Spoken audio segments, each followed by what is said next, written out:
Hello everyone, welcome back to our channel. Today we are starting the law revision series for May 25 and September 25. The motive of this series is to give the quick overview of the chapter from the study material. So let's start with the chapter number 6, the acceptance of deposits by the company. जब हम इस chapter की बात करते हैं acceptance of deposit by company, तो ये chapter हमें ये बताता है कि जब भी कंपनी अपनी फाइनेंस की नीड को फुलफिल करने के लिए कोई पैसा अपने मेंबर से लेती है या फिर पब्लिक से उठाती है, पब्लिक से रेस करती है, तो ये बहुत ज़्यादा नेसेसरी होता है कि उन पे कुछ ना कुछ कंट्रोल रखा जाए। और इसीलिए ये चैप्टर रखा गया है कंपनीज एक्ट में, ताकि जो पब्लिक और मेंबर का पैसा लग रहा है तो उनको एक सेफगार्ड मिल सके, मीन्स एक सेफ्टी मिल सके, जिससे कि वो कंपनी पब्लिक की प्रीशियस सेविंग्स का मिसयूज नहीं करे। बहुत सारी कुछ ऐसी टर्म्स होती हैं जिसको हमें समझना जरूरी है। तो सबसे पहले हम समझते हैं डिपॉजिट मतलब क्या होता है। डिपॉजिट में कौन कौन सी चीजें इंक्लूड होती है। जब हम डिपॉजिट की बात करते हैं तो डिपॉजिट में कोई भी पैसे किसी भी फॉर्म ऑफ मनी, किसी भी फॉर्म में अगर आपको कोई मनी रिसीव हो रहा है तो वो आपका डिपॉजिट कहलाएगा। चाहे वो डिपॉजिट हो, चाहे वो लोन हो, या कोई any other form in the sense of debentures के फॉर्म में हो या फिर इक्विटी के फॉर्म में हो। बट उसमें कौन कौन सी चीज इंक्लूड नहीं होती है।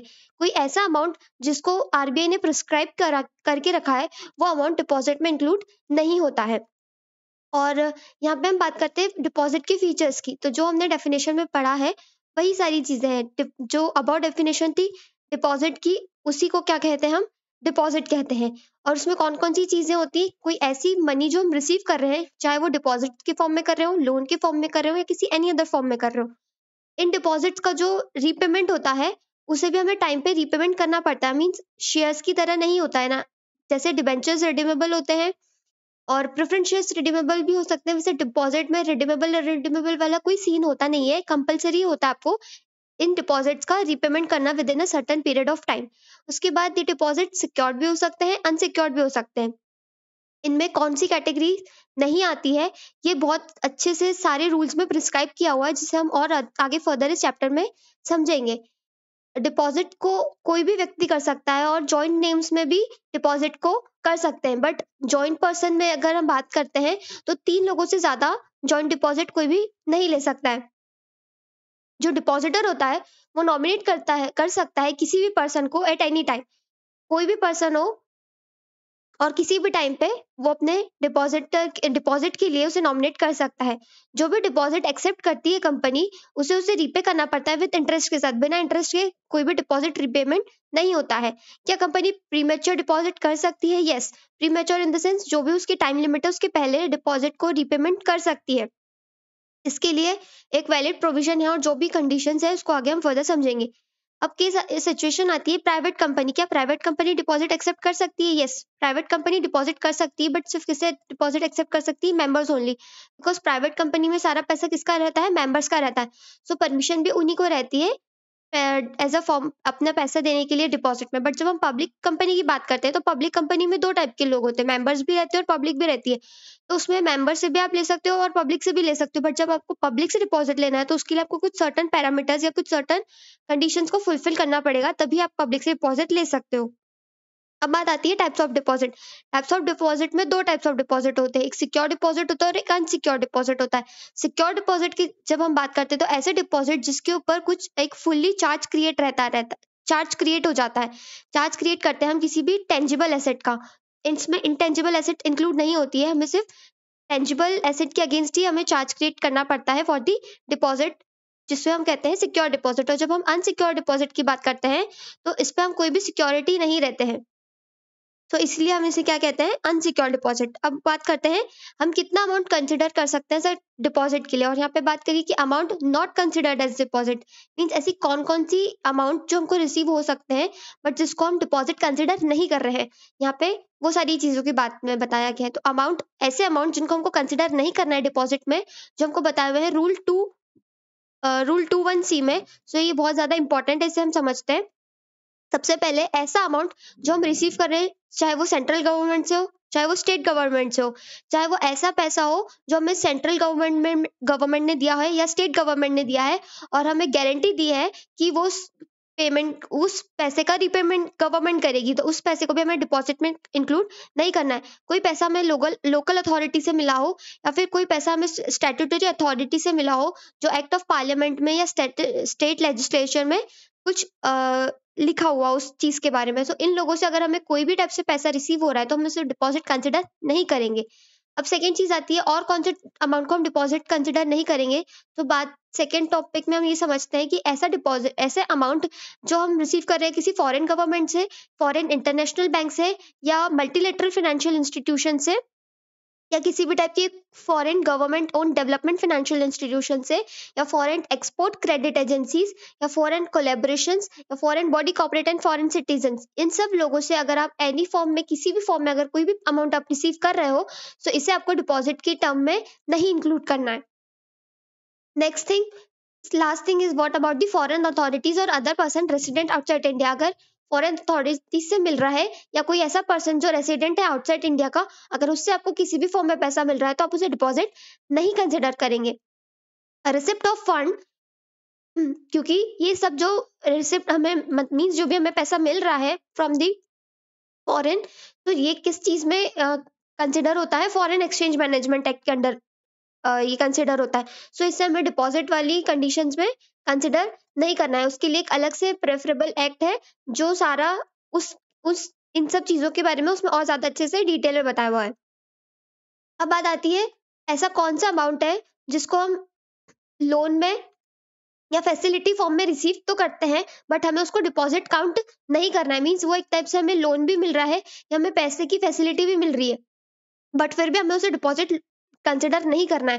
क्या हो सकता है वो, या तो हमें किसी बैंकिंग कंपनी से मिल रहा हो, या स्टेट बैंक ऑफ इंडिया या उसकी सब्सिडरी से मिल रहा हो, या कोई नोटिफाइड किसी बैंक इंस्टीट्यूशन को जिसको नोटिफाई करा हो आरबीआई ने, अगर उससे पैसा मिल रहा हो, या फिर कोई ऐसी बैंक जिसको बैंकिंग कंपनीज एक्ट के अंडर नोट रजिस्टर किया हो, या फिर किसी कॉर्पोरेट बैंक। अगर आपको ऐसी किसी बैंक से अगर किसी लोन के लोन के पर्सपेक्टिव में, या किसी और फैसिलिटी, ओवरड्राफ्ट फैसिलिटी या कोई अदर अमाउंट की, मींस जो पैसे से रिलेटेड जो फैसिलिटीज होती है, अगर वो आपको मिल रही है, सो इस केस में भी आपको इन चीजों को डिपॉजिट कंसिडर नहीं करना है। अभी तक हम लोगों ने क्या क्या देख लिया कि किस किस को डिपॉजिट कंसिडर नहीं करना है। अगर आपको किसी गवर्नमेंट से मिल रहा हो तो भी डिपॉजिट नहीं करना हमें, चाहे वो स्टेट गवर्नमेंट हो, सेंट्रल गवर्नमेंट हो, या और भी कुछ फॉर्म जो हमने देखे थे। उसके बाद अगर आपको फॉरेन से मिल रहा है किसी भी टाइप का डिपॉजिट रिसीव, तो भी आपको उसको कंसिडर नहीं करना है सर। अगर आपको कोई भी फॉरेन से अमाउंट रिसीव हो रहा है तो भी आपको उसको डिपॉजिट कंसिडर नहीं करना है। अगर आपको कोई भी पैसा लोन के फॉर्म में मिल रहा है किसी भी बैंकिंग कंपनी से, एसबीआई से, या उसकी सब्सिडरी से, या किसी बैंकिंग इंस्टीट्यूशन से, या किसी कॉर्पोरेट बैंक से, तो उस केस में भी आपको उसको डिपॉजिट कंसिडर नहीं करना है। थर्ड केस में आता है, अगर आप कोई भी अमाउंट रिसीव करते हैं एज अ लोन, या फिर किसी भी form of financial statement, financial assistance के लिए, कहाँ से आप रिसीव कर रहे हैं, किसी पब्लिक फाइनेंशियल इंस्टीट्यूशन से कर रहे हैं, रीजनल फाइनेंशियल इंस्टीट्यूशन से कर रहे हैं, या किसी इंश्योरेंस कंपनी, या फिर शेड्यूल बैंक जो आरबीआई ने नोटिफाई करके रखा है, तो इन सब जगहों से भी अगर आप कोई भी अमाउंट रिसीव कर रहे हैं तो ये आपका डिपॉजिट नहीं कहलाएगा।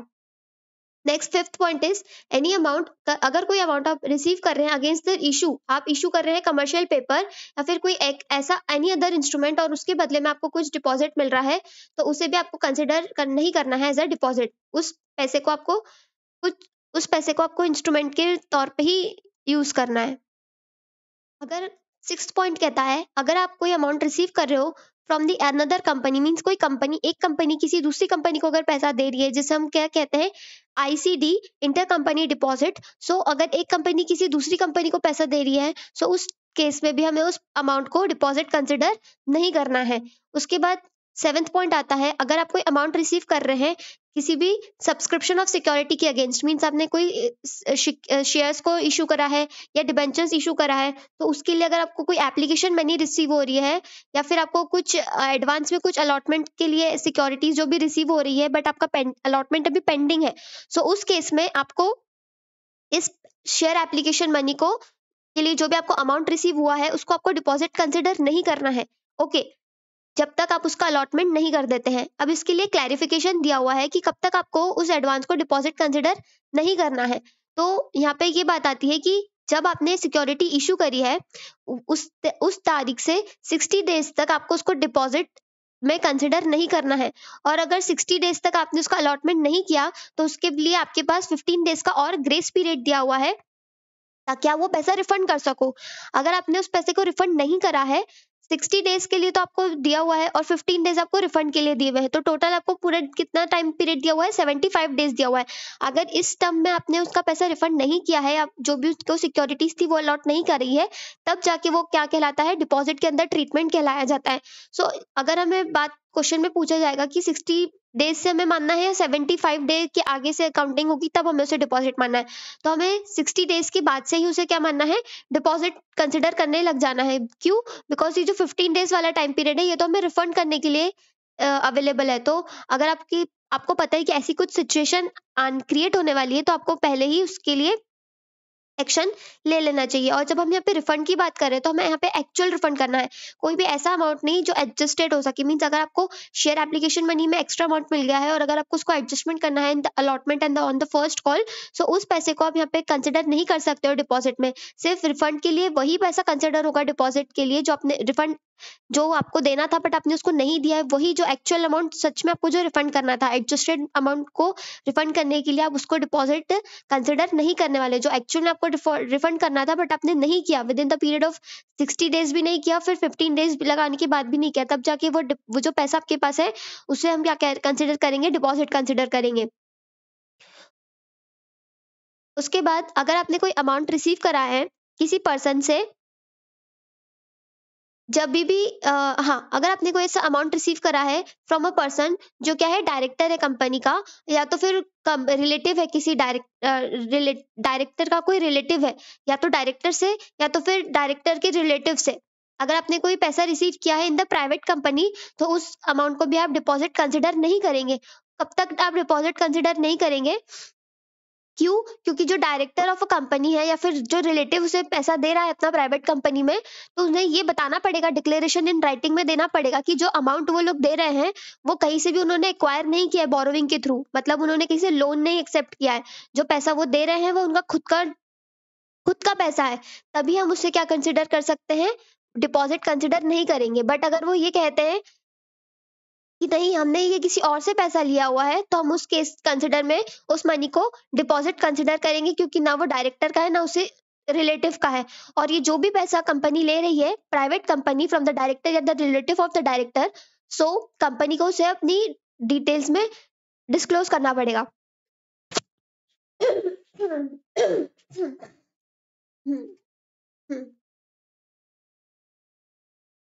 और कौन सा अमाउंट हम डिपॉजिट में कंसिडर नहीं कर सकते हैं? So the 9th point is, ऐसा कोई अमाउंट जो हमने रेज किया है, ऐसा कोई अमाउंट जो हमने रेस किया है बाय द बॉन्ड या फिर डिबेंचर, मींस डिबेंचर्स को इशू करके या फिर बॉन्ड को इशू करके अगर हमने कोई पैसा रेस किया है, तो उसमें हम उसको डिपॉजिट कंसिडर नहीं करेंगे। और या तो फिर कोई excluding intangible asset of the company, okay, इसमें हम उसको एक्सक्लूड कर देंगे इंटेंजिबल एसेट्स को। मींस आपने कोई अगर आपने कोई बॉन्ड या फिर डिबेंचर सिक्योर करके फर्स्ट चार्ज करके परी पासु रैंकिंग पे अगर अपनी किसी भी एसेट को रेफर करके अगर डिबेंचर या बॉन्ड कंसिडर किए, तो हम उसमें एक्सक्लूड कर देंगे intangible asset of the company. और बॉन्ड और डिबेंचर जो है compulsory convertible into shares of the company होने चाहिए विद इन द 10 years। सो इसमें क्या कंडीशन होती है कि अगर आप कोई भी पैसा रेस कर रहे हो by the issue of bond, means आपने कोई भी बॉन्ड इशू करा या फिर डिबेंचर इशू करा, अब आपने उसको सिक्योर्ड फॉर्म में इशू करा, तो मीन्स ऑब्वियसली बात, आपने कुछ ना कुछ तो चार्ज क्रिएट करा ही होगा। सो आप चाहे पहले उसको इशू करो या फिर बाद में इशू करो, जो भी उस पर चार्ज क्रिएट रहेगा उसकी रैंकिंग परी पासु रहेगी, मीन्स इक्वल फुटिंग पे रहेगी। मीन्स ऐसा नहीं जो पहले कर दिया तो उसकी ज्यादा इंपॉर्टेंस, जो बाद में किया उसको कम, ऐसा नहीं होगा। दोनों की इक्वल वैलिडिटी रहेगी जो भी चार्ज क्रिएट होगा।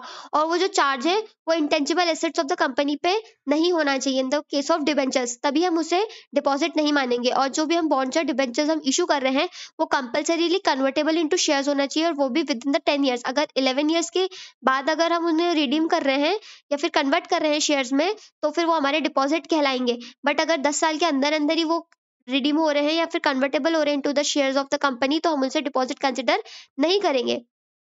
हाउएवर ऐसे कुछ बॉन्ड्स या डिबेंचर्स जो कि हमने चार्ज अगेंस्ट, जिनके ऊपर हमने चार्ज क्रिएट करा है, ऑब्वियसली बात है, चाहे वो इंटेंजिबल एसेट हो, तो ऐसा जो अमाउंट हमें बॉन्ड्स या डिबेंचर्स पे मिलता है, उसकी जो मार्केट वैल्यू होनी चाहिए, उसकी रजिस्ट्रार की वैल्यू से एक्सीड नहीं होनी चाहिए। मींस जो भी हम ये डिबेंचर्स या बॉन्ड्स जो कंसिडर कर रहे हैं, इशू कर रहे हैं, उसके बदले में हम जो भी चार्ज क्रिएट कर रहे हैं, तो सबसे पहले तो हमें इंटेंजिबल एसेट्स पे उसके रिलेटेड कोई भी चार्ज क्रिएट करना नहीं है। बट फिर भी जब हम टेंजिबल एसेट पे चार्ज क्रिएट करेंगे, तो वो चार्ज की वैल्यू सेम होनी चाहिए या इक्वल होनी चाहिए from the amount of the value of asset. जो भी मार्केट से हम पैसा उठा रहे हैं और जो भी हमारी एसेट की वैल्यू है, दोनों का अमाउंट क्या होना चाहिए, इक्वल होना चाहिए। और ये वैल्यू को कौन डिटरमाइन करता है, रजिस्ट्रार ऑफ द वैल्यूअर इस वैल्यू को डिटरमाइन करता है।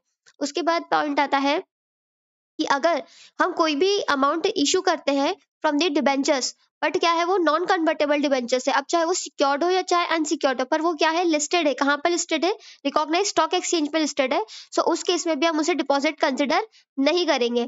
अब बात आती है, एग्जाम्पल, सूर्या लिमिटेड ने रिसीव करा है ₹20 lakh through the non convertible debentures. उन्होंने नॉन कन्वर्टेबल डिबेंचर्स इशू करे हैं और ₹20 लाख रेस किया है फ्रॉम दी पब्लिक। सो वो चीज, वो जो डिपॉजिट्स हैं, मींस वो जो डिबेंचर्स हैं, वो रिकॉग्नाइज स्टॉक एक्सचेंज में भी रजिस्टर्ड है। सो जिस अमाउंट से वो डिपॉजिट हमें मिल रहा है, उसे हम, जिस अमाउंट से वो डिबेंचर्स पे जो हमें पैसा मिल रहा है, उस अमाउंट को हम डिपॉजिट कंसिडर बिल्कुल भी नहीं करेंगे, बिकॉज वो security already recognise stock market में लिस्टेड है। चाहे वो अनसिक्योर्ड हो, उससे हमें कोई लेना देना नहीं है। Okay, means non non non convertible है, और चाहे वो सिक्योर्ड हो या चाहे वो अनसिक्योर्ड हो, उससे हमें कोई भी लेना देना नहीं है। Now the 10th point is, ऐसा कोई अमाउंट जो हमें रिसीव हो रहा है, किससे रिसीव हो रहा है, हमें किसी हमारे एम्प्लॉय से रिसीव हो रहा है, और उसकी जो एनुअल सैलरी है उससे ज्यादा एक्सीड नहीं होना चाहिए। मीन्स अगर किसी एम्प्लॉय की एनुअल सैलरी है ₹12 लाख, सो अगर उसके अंदर अंदर हमें किसी एम्प्लॉय से हमें कोई अमाउंट रिसीव हो रहा है, तो हम उसे डिपॉजिट कंसिडर नहीं कर सकते हैं। ओके, इधर एग्जाम्पल है, रत्नाकर ने अपॉइंट करा है, रत्नाकर अपॉइंट हुआ as a supervisor.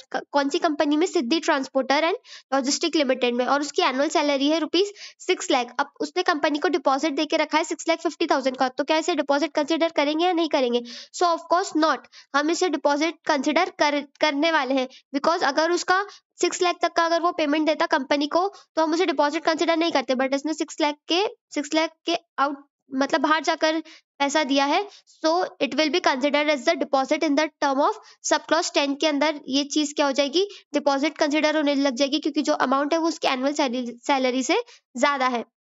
Now the 11th point is, any non interest, अगर कोई नॉन इंटरेस्ट बियरिंग सिक्योरिटी रहती है, मींस ऐसी कोई सिक्योरिटी या फिर ऐसा कोई अमाउंट जो आप, जिस पे आपको कोई इंटरेस्ट नहीं देना हो, बट फिर भी आपको कोई पैसा रिसीव हुआ है, एंड हेल्ड इन ट्रस्ट, जिसको हम फिड्यूशियरी कैपेसिटी में कहते हैं। मींस अगर आपको कोई पैसा मिला है in the fiduciary capacity, means आपको किसी ने, मीन्स आपको कोई फ्रेंड है, उसने आपको कुछ पैसे संभालने को दिए हैं कुछ टाइम के लिए। सो वो जो अमाउंट आपको रिसीव हुआ है, इन द सेंस जब हम कंपनीज के परस्पेक्टिव से देखते हैं कि अगर आपको कोई कंपनीज को कोई पैसा रिसीव हो रहा है in the form of fiduciary capacity, means उनको ट्रस्ट के बेसिस पे कोई अपना पैसा दे के जा रहा है, सो उस केस में उसको हम डिपॉजिट कंसिडर नहीं करेंगे। उसके बाद 12th पॉइंट होता है कि अगर आपको कोई डिपॉजिट रिसीव हो रहा है for the purpose of business, अगर फॉर द बिजनेस पर्पस के लिए आपको कोई भी अमाउंट रिसीव हो रहा है, तो आपको उसको डिपॉजिट नहीं कंसिडर करना है। कब तक डिपॉजिट नहीं कंसिडर करना है? सो उसके लिए कंडीशन है, अगर आपको कोई एडवांस में पैसा दे रहा है for the supply of goods, कि आपको उसको कोई गुड्स सप्लाई करना है या कोई सर्विसेज उसको प्रोवाइड करनी है, तो उसके लिए वो आपको एडवांस में पैसा दे रहा है। ओके, सो उसके लिए जो भी कुछ लिमिट डिसाइड होती है, उसके अंदर अंदर आपको उसका काम करके देना है, तो वो डिपॉजिट कंसिडर नहीं होगा। या फिर मैक्सिमम लिमिट बताई हुई है विद इन द 365 डेज तक, अगर आप उसका काम कर देते हैं जिस काम के लिए आपने उसके लिए उससे एडवांस को एक्सेप्ट किया है, तो वो चीज डिपॉजिट कंसिडर नहीं होगी। बट अगर ऐसे कुछ कंडीशन हुई कि आपने उसका काम नहीं किया है in with in the given period of time, या फिर 365 डेज से ज्यादा भी हो जाता है, तो फिर जाके वो एडवांस क्या हो जाता है, डिपॉजिट में डिपॉजिट कंसिडर होने लग जाता है। उसके बाद अगर आप कोई भी एडवांस रिसीव कर रहे हो in the subject matter of any legal proceeding, means अगर कोई लीगल प्रोसीडिंग के चलते हुए अगर आपके पास कोई एडवांस आता है before any court of law, तो उसके लिए आपको भी 365 की जो लिमिट है ये बिल्कुल भी अप्लाई नहीं होगी। मीन्स ये जो 365 डेज की जो लिमिट है ये यहाँ पे अप्लाई नहीं होगी। कहाँ पे अप्लाई नहीं होगी? अगर आपको कोई एडवांस रिसीव हो रहा है in the subject matter of कोई लीगल प्रोसीडिंग चल रही है, आपकी कोई लॉ में कोई केस वगैरह चल रहा है कि आपने किसी से एडवांस लिया है बट उसका केस कोर्ट में चले गया, तो उस केस में आपको ये 365 डेज वाली लिमिट बिल्कुल भी लगने वाली नहीं है। अब सेकेंड सिचुएशन में ये बोलता है बी वाले पॉइंट में कि अगर आपने कोई एडवांस रिसीव किया है इन द मैनर, किसी भी मैनर में, और आप उसे क्या बोल रहे हो कि आप उसे कोई इमूवेबल प्रॉपर्टी देने वाले हो, मीन्स आपने कोई ऐसा एडवांस रिसीव किया है जिसमें आप उसे कह रहे हो कि इस एडवांस के बदले हम तुम्हें क्या दे रहे हैं, कुछ प्रॉपर्टी देने वाले हैं, या फिर इसको किसी प्रॉपर्टी के अगेंस्ट में हम एडजस्ट करने वाले हैं, सो उस केस में भी हम उसे डिपॉजिट कंसिडर नहीं करेंगे। उसके बाद कोई ऐसा कोई सिक्योरिटी डिपॉजिट जो कॉन्ट्रैक्ट ऑफ सप्लाई के लिए दिया जाता हो या फिर सर्विसेज के लिए, मीन्स किसी भी कॉन्ट्रैक्टर किसी भी काम के लिए जब हम कॉन्ट्रैक्टर अपॉइंट करते हैं, तो जब भी मीन्स अगर हम खुद भी कॉन्ट्रैक्टर हैं किसी कंपनी, अगर हम खुद कॉन्ट्रैक्ट लेने वाली कंपनी से और अगर हमें कोई डिपॉजिट देता है ताकि हम आगे काम प्रोसीड कर सके, तो उस अमाउंट ऑफ मनी को जो हमने एज सिक्योरिटी रिसीव करी है उसे भी हम डिपॉजिट कंसिडर नहीं करेंगे। उसके बाद ऐसा कोई एडवांस जो हमने रिसीव करा है in the long term projects के लिए, मीन्स आपकी कोई कंस्ट्रक्शन कंपनी है और आपको कोई लॉन्ग टर्म प्रोजेक्ट्स के लिए कोई एडवांस रिसीव हो रहा है for the supply of capital goods, या फिर आपको उन्होंने कहा है कि आपको कोई कैपिटल गुड्स का मीन्स कोई मशीनरी का सप्लाई करना है, या तो आप कोई बिल्डर वाली कंपनी हो सकते हैं या तो फिर कोई कैपिटल गुड मैन्युफैक्चरिंग कंपनी हो सकती है। यहाँ पे हमने बिल्डर वाले कैपेसिटी में देखा था कि आपको उस केस में अगर आपको सिक्योरिटी रिसीव हो रही है डिपॉजिट की, तो आपको उसे डिपॉजिट कंसिडर नहीं करना है। और यहाँ पर ये बात आती है कि अगर आप कोई कैपिटल गुड मैन्युफैक्चरिंग कंपनी है और लॉन्ग प्रोजेक्ट के लिए अगर आपको कोई एडवांस में पैसा दे के जा रहा है कि आपको उसके लिए कोई मशीन क्रिएट करनी है, ये क्रिएट करना है, वो क्रिएट करना है, सो उस केस में भी आप उसको डिपॉजिट कंसिडर नहीं करेंगे। फिर ई वाले पॉइंट में बात आती है कि ऐसा कोई एडवांस, अगर आपको कोई एडवांस दे रहा है कि उसके लिए आपको उसको क्या देना पड़ेगा, फ्यूचर में कुछ सर्विसेज देना पड़ेगा, बट फ्यूचर में सर्विसेज देना पड़ेगा किस फॉर्म में, वारंटी के फॉर्म में या फिर मेंटेनेंस के फॉर्म में, और उसके लिए एक प्रॉपर लीगल एग्रीमेंट किया हुआ है। सो उस केस में आप उस पैसे को डिपॉजिट कंसिडर नहीं करेंगे। बट कब तक डिपॉजिट कंसिडर नहीं करेंगे? जितना भी उसमें रिलेवेंट पीरियड ऑफ टाइम लिखा हुआ होगा उस टाइम तक, या तो फिर मैक्स टू मैक्स 5 ईयर्स तक, विच एवर इज लेस, तब तक आप उसको डिपॉजिट कंसिडर नहीं करेंगे। मीन्स अगर 3 साल का टाइम है कि आपको 3 साल तक किसी को वारंटी को मेंटेन करके रखना है या मेंटेनेंस के लिए कोई आपको एडवांस में पैसा दे रहा है, या तो फिर 5 साल की time limit which ever is less, तो विच एवर इज लेस में 3 ईयर्स वाला टाइम पीरियड आएगा। सो इस केस में आप उस एडवांस को डिपॉजिट कंसिडर नहीं करेंगे। उसके बाद एफ पॉइंट में बात करते हैं, अगर आपको कोई एडवांस रिसीव हो रहा है फ्रॉम द सेक्टोरियल रेगुलेटर, जैसे अगर आपको कोई गवर्नमेंट डायरेक्ट कर रही है, जैसे सेंट्रल गवर्नमेंट ने डायरेक्शन दे दी, स्टेट गवर्नमेंट ने डायरेक्शन दे दी कि इस कंपनी को इतना एडवांस देना चाहिए, उतना एडवांस देना चाहिए, कुछ भी ऐसे कुछ काम करने के लिए, सो उस केस में भी आप उसे डिपॉजिट कंसिडर नहीं करेंगे। अगर आपको कोई एडवांस रिसीव हो रहा है टुवर्ड्स द पब्लिकेशन, मीन्स आप कोई प्रिंटिंग प्रेस कंपनी है, तो उस केस में अगर आपको कोई एडवांस रिसीव हो रहा है वेदर इन प्रिंट और इन इलेक्ट्रॉनिक, ओके, चाहे वो कैश में हो चाहे वो इलेक्ट्रॉनिकली हो, सो वो चीज किस में एडजस्ट हो जाएगी, आपके काम में एडजस्ट हो जाएगी। मीन्स जो भी आप उसे अपनी सर्विसेज प्रोवाइड करेंगे, सो उसके अगेंस्ट में वो चीजें एडजस्ट हो जाएगी, तो उस केस में भी हमें उसको डिपॉजिट कंसिडर नहीं करना है। अब जो भी हमने अमाउंट रिसीव होगा under A B and D, so उसको हमको क्या करना पड़ेगा, रिफंड करना पड़ेगा। उसमें रिफंड वाली सिचुएशन भी आ सकती है। अब ए बी डी वाली सिचुएशन में हमने क्या पढ़ा था, ए वाले में हमने क्या पढ़ा था कि एडवांस हमें कोई रिसीव हो रहा है from the supply of goods और सर्विसेज के लिए, और अप्रोप्रिएट टाइम में हमें उसका काम करके देना पड़ेगा, या तो फिर हमें उसका 365 डेज तक वो हम उसको डिपॉजिट कंसिडर नहीं करेंगे। अब यहाँ पर अगर ऐसी सिचुएशन आ जाती है कि कुछ ऐसी सर्कमस्टेंसेस हो जाती है कि हम उसका काम नहीं कर पा रहे हैं, तो हमें उस पैसे को उसे रिफंड करना पड़ेगा विद इन द 15 डेज, और अगर हम विद इन द 15 डेज उसे नहीं कर दे पा रहे हैं, सो उस केस में वो डिपॉजिट मीन्स वो जो अमाउंट है, वो जो एडवांस का अमाउंट है, वो डिपॉजिट कंसिडर होने लग जाएगा। सो यहाँ पे कौन कौन सी सिचुएशन में ये चीजें होने लग जाएगी, और दी ए वाली सिचुएशन में, बी वाली सिचुएशन में जहाँ पे इमूवेबल प्रॉपर्टी की बात करी थी, और डी वाले केस में मीन्स लॉन्ग टर्म प्रोजेक्ट्स के लिए भी अगर आपने कैपिटल गुड्स के लिए किसी से एडवांस रिसीव करके रखा है और आपने उसको पैसा नहीं दिया है, तो आपको उसका पैसा रिफंड करना पड़ेगा, और विद और विदाउट इंटरेस्ट, चाहे वो विद इंटरेस्ट हो चाहे वो विदाउट इंटरेस्ट हो, और जो भी रीजन रहेगा आपको कंपनी को एक्सेप्ट करना पड़ेगा, और सारा पैसा उसे वापस करना पड़ेगा विद इन द 15 डेज। और अगर आप उसको विद इन द 15 डेज में पैसा रिफंड नहीं कर रहे हो, सो 15 डेज के बाद वो चीज आपके डिपॉजिट में कन्वर्ट हो जाएंगे, वो पैसा। उसके बाद ये सबसे इंपॉर्टेंट पॉइंट होता है कि अगर आपको कोई भी अमाउंट रिसीव हो रहा है, मींस जब प्रमोटर को कोई भी अमाउंट लेकर के आना पड़ रहा है फ्रॉम द अनसिक्योर्ड लोन के तहत, कोई भी प्रमोटर अगर लोन लेके आ रहा है, क्यों लोन लेके आना पड़ रहा है उसे? From the stipulation of any lending financial institution, means किसी लैंडिंग फाइनेंशियल इंस्टीट्यूशन ने कोई ऐसी शर्त रखी है कि हम तभी हम आपकी कंपनी को लोन देंगे जब प्रमोटर अनसिक्योर्ड लोन लेकर के आएगा। सो उस केस में प्रमोटर के ऊपर एक बाउंडेशन हो जाता है। सो जो भी अमाउंट प्रमोटर लेकर के आता है against the stipulation of the lending institution, so उस पैसे को हम डिपॉजिट कंसिडर नहीं करेंगे, चाहे वो पैसा प्रमोटर खुद लेकर आए, चाहे वो उसके रिलेटिव से मिले, या फिर दोनों में से किसी से भी ले सकते हैं। तब तक हम उस पैसे को डिपॉजिट कंसिडर नहीं करेंगे जब तक वो जो लोन है जो हमें फाइनेंशियल इंस्टीट्यूशन से मिला था वो रीपेमेंट नहीं हो जाता, तब तक हम उस अनसिक्योर्ड लोन को डिपॉजिट कंसिडर नहीं करेंगे। एक बार ये लोन रीपेमेंट हो गया, सो उसके बाद ये जो अमाउंट है वो डिपॉजिट कंसिडर होने लग जाएगा। उसके बाद ऐसा कोई अमाउंट जो एक्सेप्ट होता है by the Nidhi company in accordance with the rule section 406 of the act, इससे इस एक्ट के सेक्शन 406 के अंडर अगर कोई निधि कंपनी कोई अमाउंट एक्सेप्ट कर रही है, सो उस केस में भी आप उसे डिपॉजिट कंसिडर नहीं करेंगे। अगर आपको कोई ऐसा अमाउंट रिसीव हो रहा है by the way of subscription, means आपने कोई सब्सक्रिप्शन करा है किसी चिट फंड के अंदर, सो उस केस में भी आप उसको डिपॉजिट कंसिडर नहीं करेंगे। अगर आपको कोई अमाउंट रिसीव हुआ है फ्रॉम द कंपनी ताकि आप मिलके कलेक्टिव इन्वेस्टमेंट स्कीम में उसका इन्वेस्टमेंट कर सके, और सेबी के रेगुलेटरी के अकॉर्डिंग ही सारी कुछ स्कीम्स है, तो फिर उस कंडीशन में भी आप उसको डिपॉजिट कंसिडर नहीं करेंगे। उसके बाद अगर कोई अमाउंट है जो 25 लाख रुपीस या उससे ज्यादा है, ओके, और वो कौन रिसीव कर रहा है? कोई स्टार्टअप कंपनी उस पैसे को रिसीव कर रही है एक ही ट्रांच में, और कन्वर्टेबल नोट पे वो ये बता रही है कि ये जो अमाउंट है इसको हम आगे फर्दर चल के रीपेमेंट कर देंगे, या तो फिर हम इसको क्या कर देंगे, इक्विटी शेयर्स में कन्वर्ट कर देंगे, और इसकी जो टाइम लिमिट है वो 10 ईयर से ज्यादा की नहीं है। मीन्स अगर कोई भी स्टार्टअप कंपनी सिंगल ट्रांच में, मीन्स एक ही बार में एक साथ 25 लाख रुपीस का अमाउंट या फिर उससे ज्यादा रिसीव कर रही है ऑन द कन्वर्टेबल नोट पे वो ये प्रॉमिस कर रहे हैं या तो हम इसको इक्विटी शेयर्स में कन्वर्ट कर देंगे, या तो फिर हम इसको रीपेमेंट कर देंगे विद इन द 10 ईयर्स में। सो ये जो अमाउंट स्टार्टअप कंपनी रिसीव कर रही है हम इसको डिपॉजिट कंसिडर नहीं करेंगे।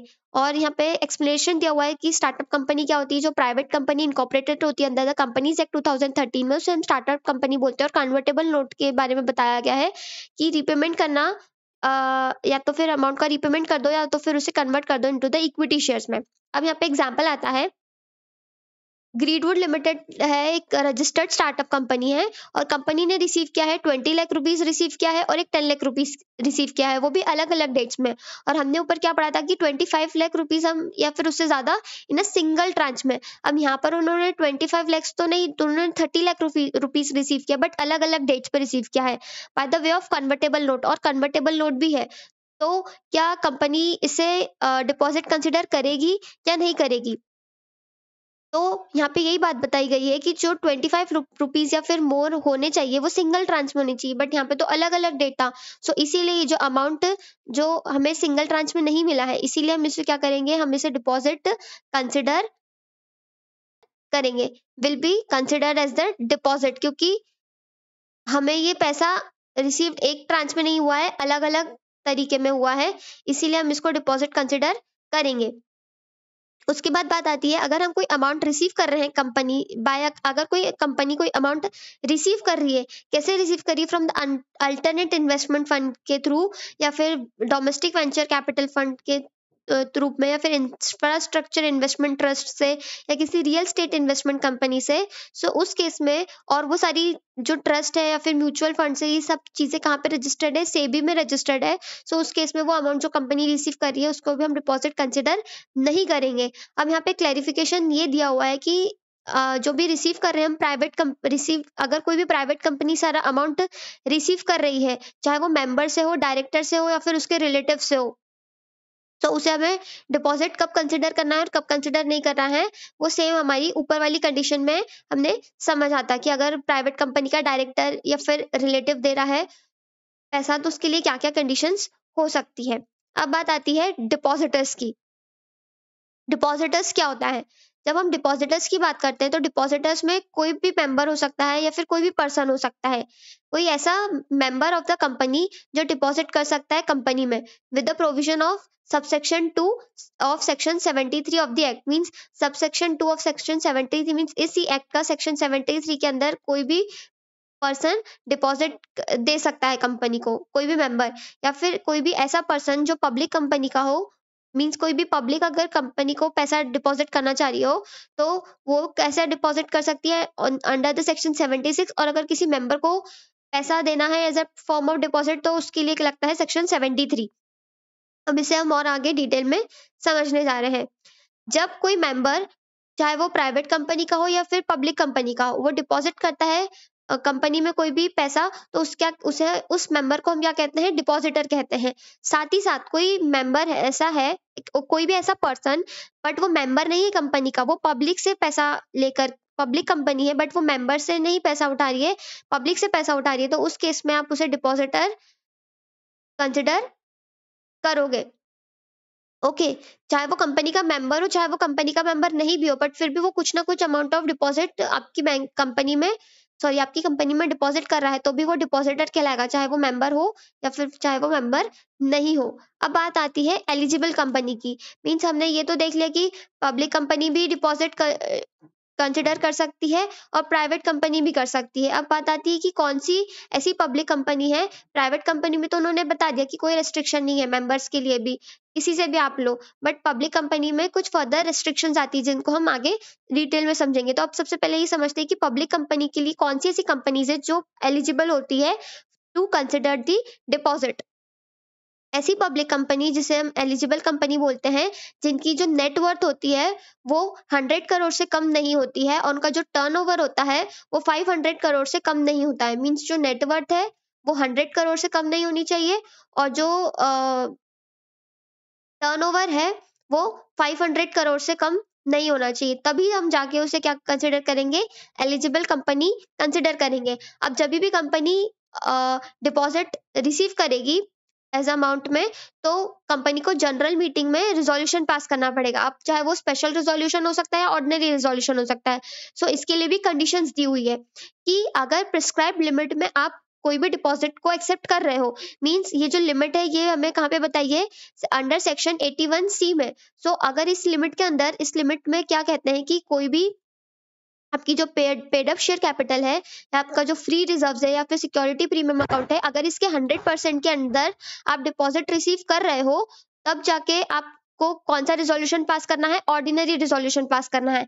बट अगर आपकी paid up share capital, free reserve और सिक्योरिटी प्रीमियम अकाउंट के अगर 100% से भी ज्यादा, मीन्स अगर आप 110% भी अगर आप रिसीव कर रहे हो पैसा, तो उस केस में आपको स्पेशल रिजोल्यूशन की जरूरत लगेगी और साथ ही साथ आपको उस रिजोल्यूशन को रजिस्ट्रार ऑफ द कंपनी को भी रजिस्टर करवाना पड़ेगा बिफोर, जब पहले अगर आप कंपनी को इनविटेशन देने से पहले आपको उस रिजोल्यूशन को कंपनी के रजिस्ट्रार में जाके रजिस्टर करवाना पड़ेगा और ऐसी ही कंपनी एलिजिबल है to accept the deposit from the company.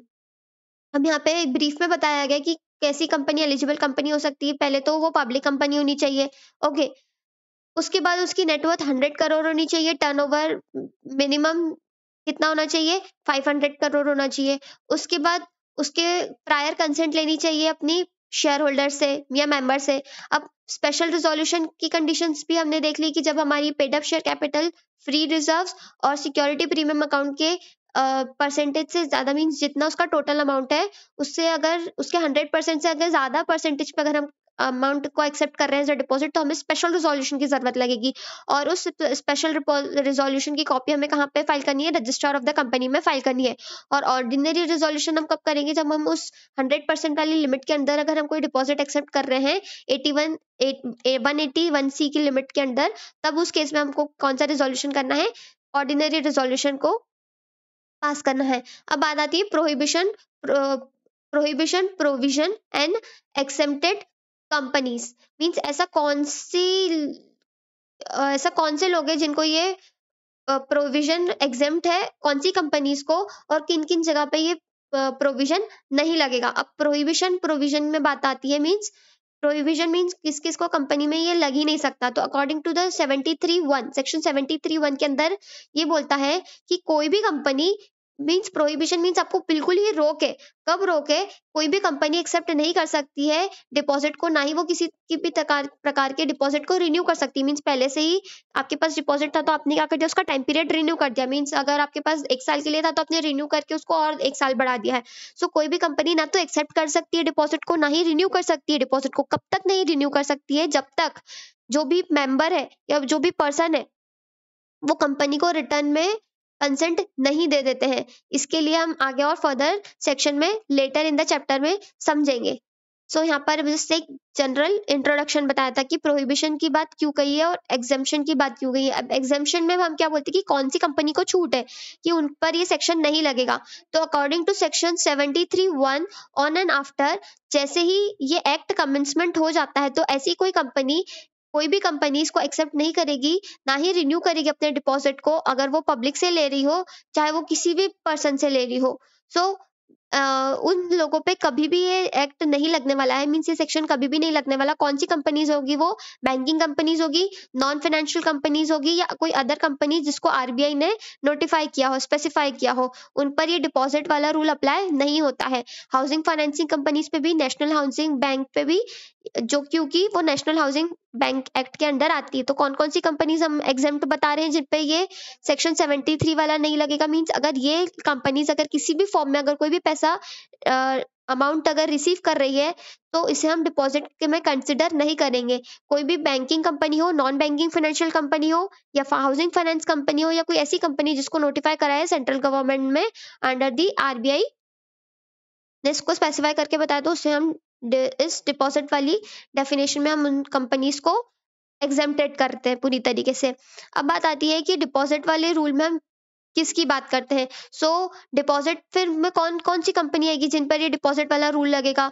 तो ऐसी कंपनियां जो नॉन बैंकिंग कंपनियां हैं या फिर जो नॉन फाइनेंशियल कंपनीज है।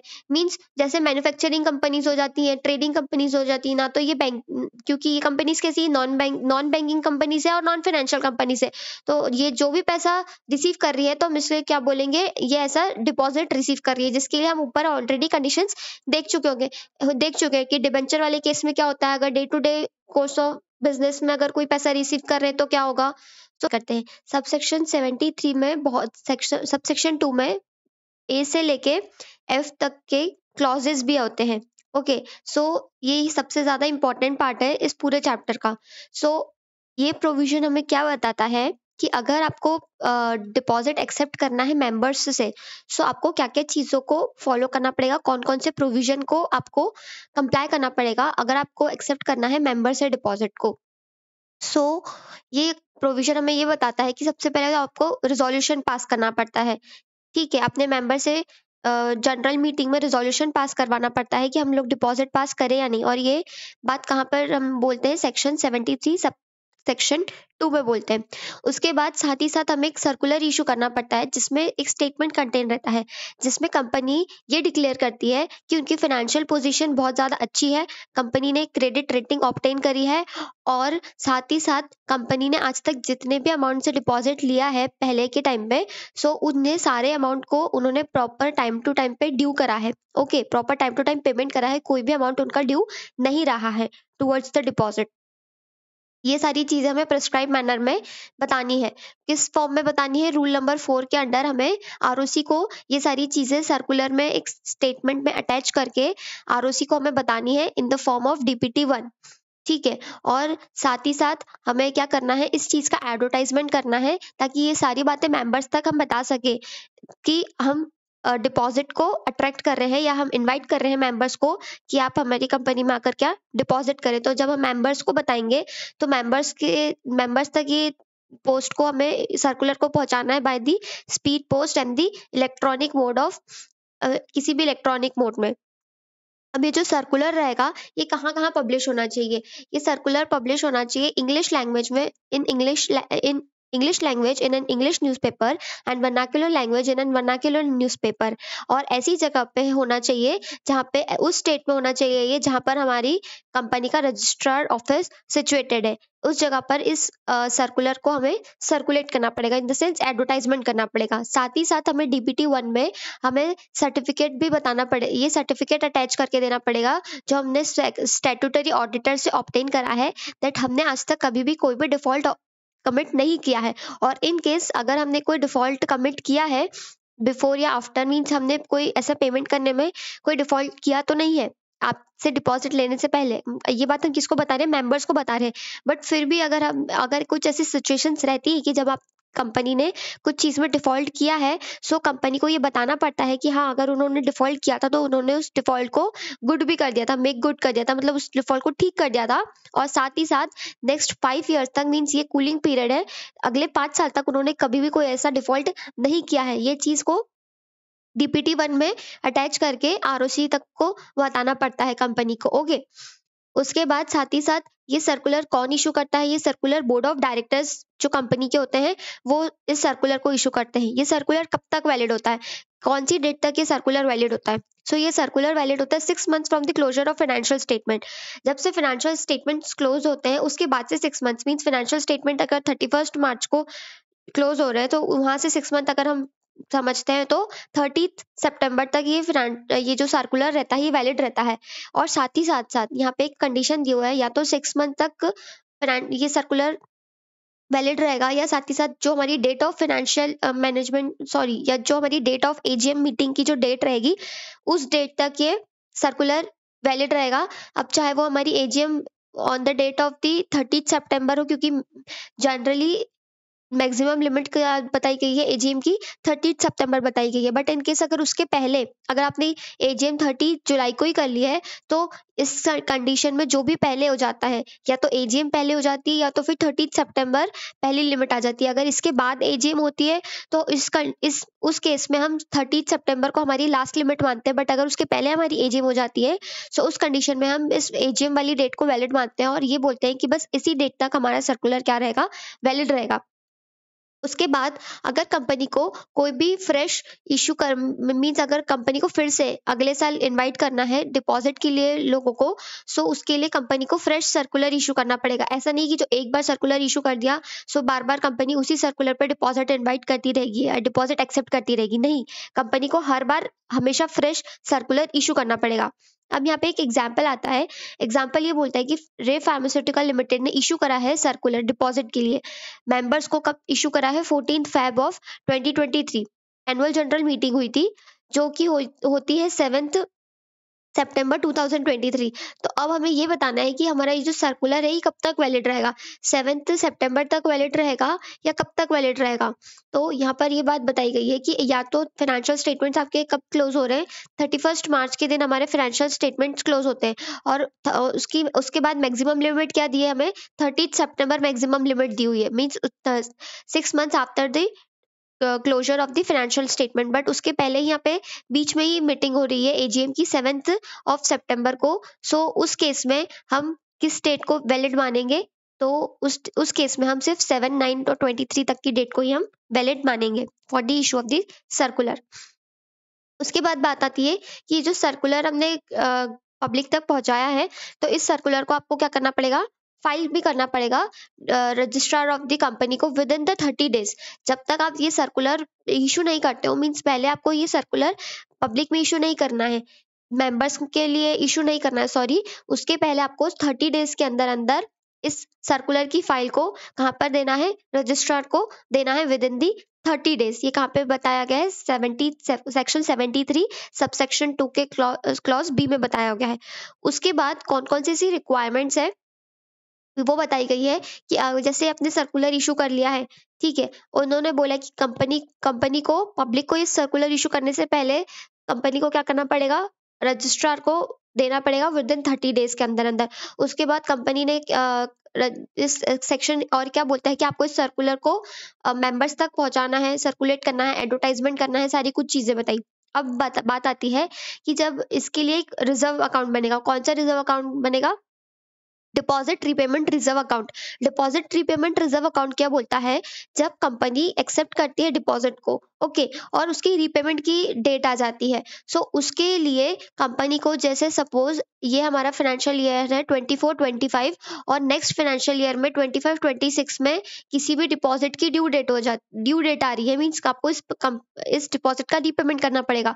सो ये बात होती है कि कंपनी को इसी फाइनेंशियल ईयर में deposit repayment reserve account maintain करके रखना पड़ेगा, एटलीस्ट 20% तक का एक रिजर्व मेंटेन करके रखना पड़ेगा। 20% ऑफ किसका, जितना अमाउंट ऑफ डिपॉजिट आपने एक्सेप्ट किया है उसका 20% आपको रिजर्व में बना के रखना पड़ेगा उस फाइनेंशियल ईयर से पहले, ताकि आपको जो प्रीसीडिंग फाइनेंशियल मींस अगले साल जो आपको रिपेमेंट करना है तो उसके लिए आपको हेल्प मिल सके, और जिन लोगों ने अपने पैसे डिपॉजिट किया उन लोगों को भी एक श्योरिटी मिल सके कि हाँ कंपनी के पास रीपेमेंट की पोजीशन में है कंपनी। सो आपको 20% तक का डिपॉजिट क्या करना पड़ेगा, सेपरेट बैंक अकाउंट में आपको उसको रखना है उतने अमाउंट को। और ये जो डिपॉजिट है इसको हमको कहाँ पे एक रिजर्व अकाउंट मेंटेन करके रखना है इसका, किसी भी शेड्यूल बैंक में, सेपरेट बैंक अकाउंट में। और ये चीज हमें क्यों करनी पड़ती है, ताकि हम ये बता सके कि कंपनी का लिक्विड एसेट का बिल्कुल अच्छी तरीके से मेंटेनेंस चल रहा है, ओके, और कंपनी बहुत अच्छे से इस डिपॉजिट का रीपेमेंट करना चाह रही है। उसके बाद ये बात बताई जाती है कि जो एलिजिबल कंपनी रहती है उन लोगों के लिए ये स्पेसिफिकली ये डिसाइड किया गया है कि उनको ये डिपॉजिट में जो हम डिपॉजिट का जो अमाउंट हम रिजर्व अकाउंट में डाल रहे हैं, मींस रीपेमेंट के टाइम पे ये जो हमने रिजर्व अकाउंट बनाया है सेपरेट बैंक अकाउंट, सो इस रिजर्व अकाउंट में जो भी हम पैसा डिपॉजिट कर रहे हैं, मीन जो भी हम पैसा रिजर्व में डाल रहे हैं, सो इस मनी को हमें किसी भी और पर्पस के लिए यूज नहीं करना है, rather than repayment of deposit. Means आप डिपॉजिट का ही रीपेमेंट कर सकते हो, उसके अलावा आप इस पैसे का कहीं और पर भी यूज नहीं कर सकते हो, ओके। और ये जो परसेंटेज है ये 20% से ज्यादा नीचे नहीं गिरना चाहिए। 20% से ज्यादा हो सकता है, मीन्स आप 20% से ज्यादा रिजर्व क्रिएट कर सकते हो, बट 20% से नीचे नहीं, मीन्स आप 19% नहीं कर सकते हो, 16% नहीं कर सकते हो, ये सब नहीं कर सकते हो। 20% से ज्यादा कर सकते हो बट 20% से नीचे नहीं कर सकते हो। सो यहाँ पे यही लिखा है कि shall not be fall any time, कभी भी ये 20% से फॉल नहीं होना चाहिए। उसके बाद creation as of no default in the repayment, means certification देना पड़ेगा हमें कि हमने कोई भी डिफॉल्ट नहीं करा है रीपेमेंट में। किसको देना पड़ेगा, कंपनी को सर्टिफाई करना पड़ेगा कि हमने कभी भी कोई भी डिफॉल्ट नहीं करा है, ना ही रीपेमेंट में डिफॉल्ट करा है, ना ही किसी इंटरेस्ट में डिफॉल्ट करा है हमने, ओके।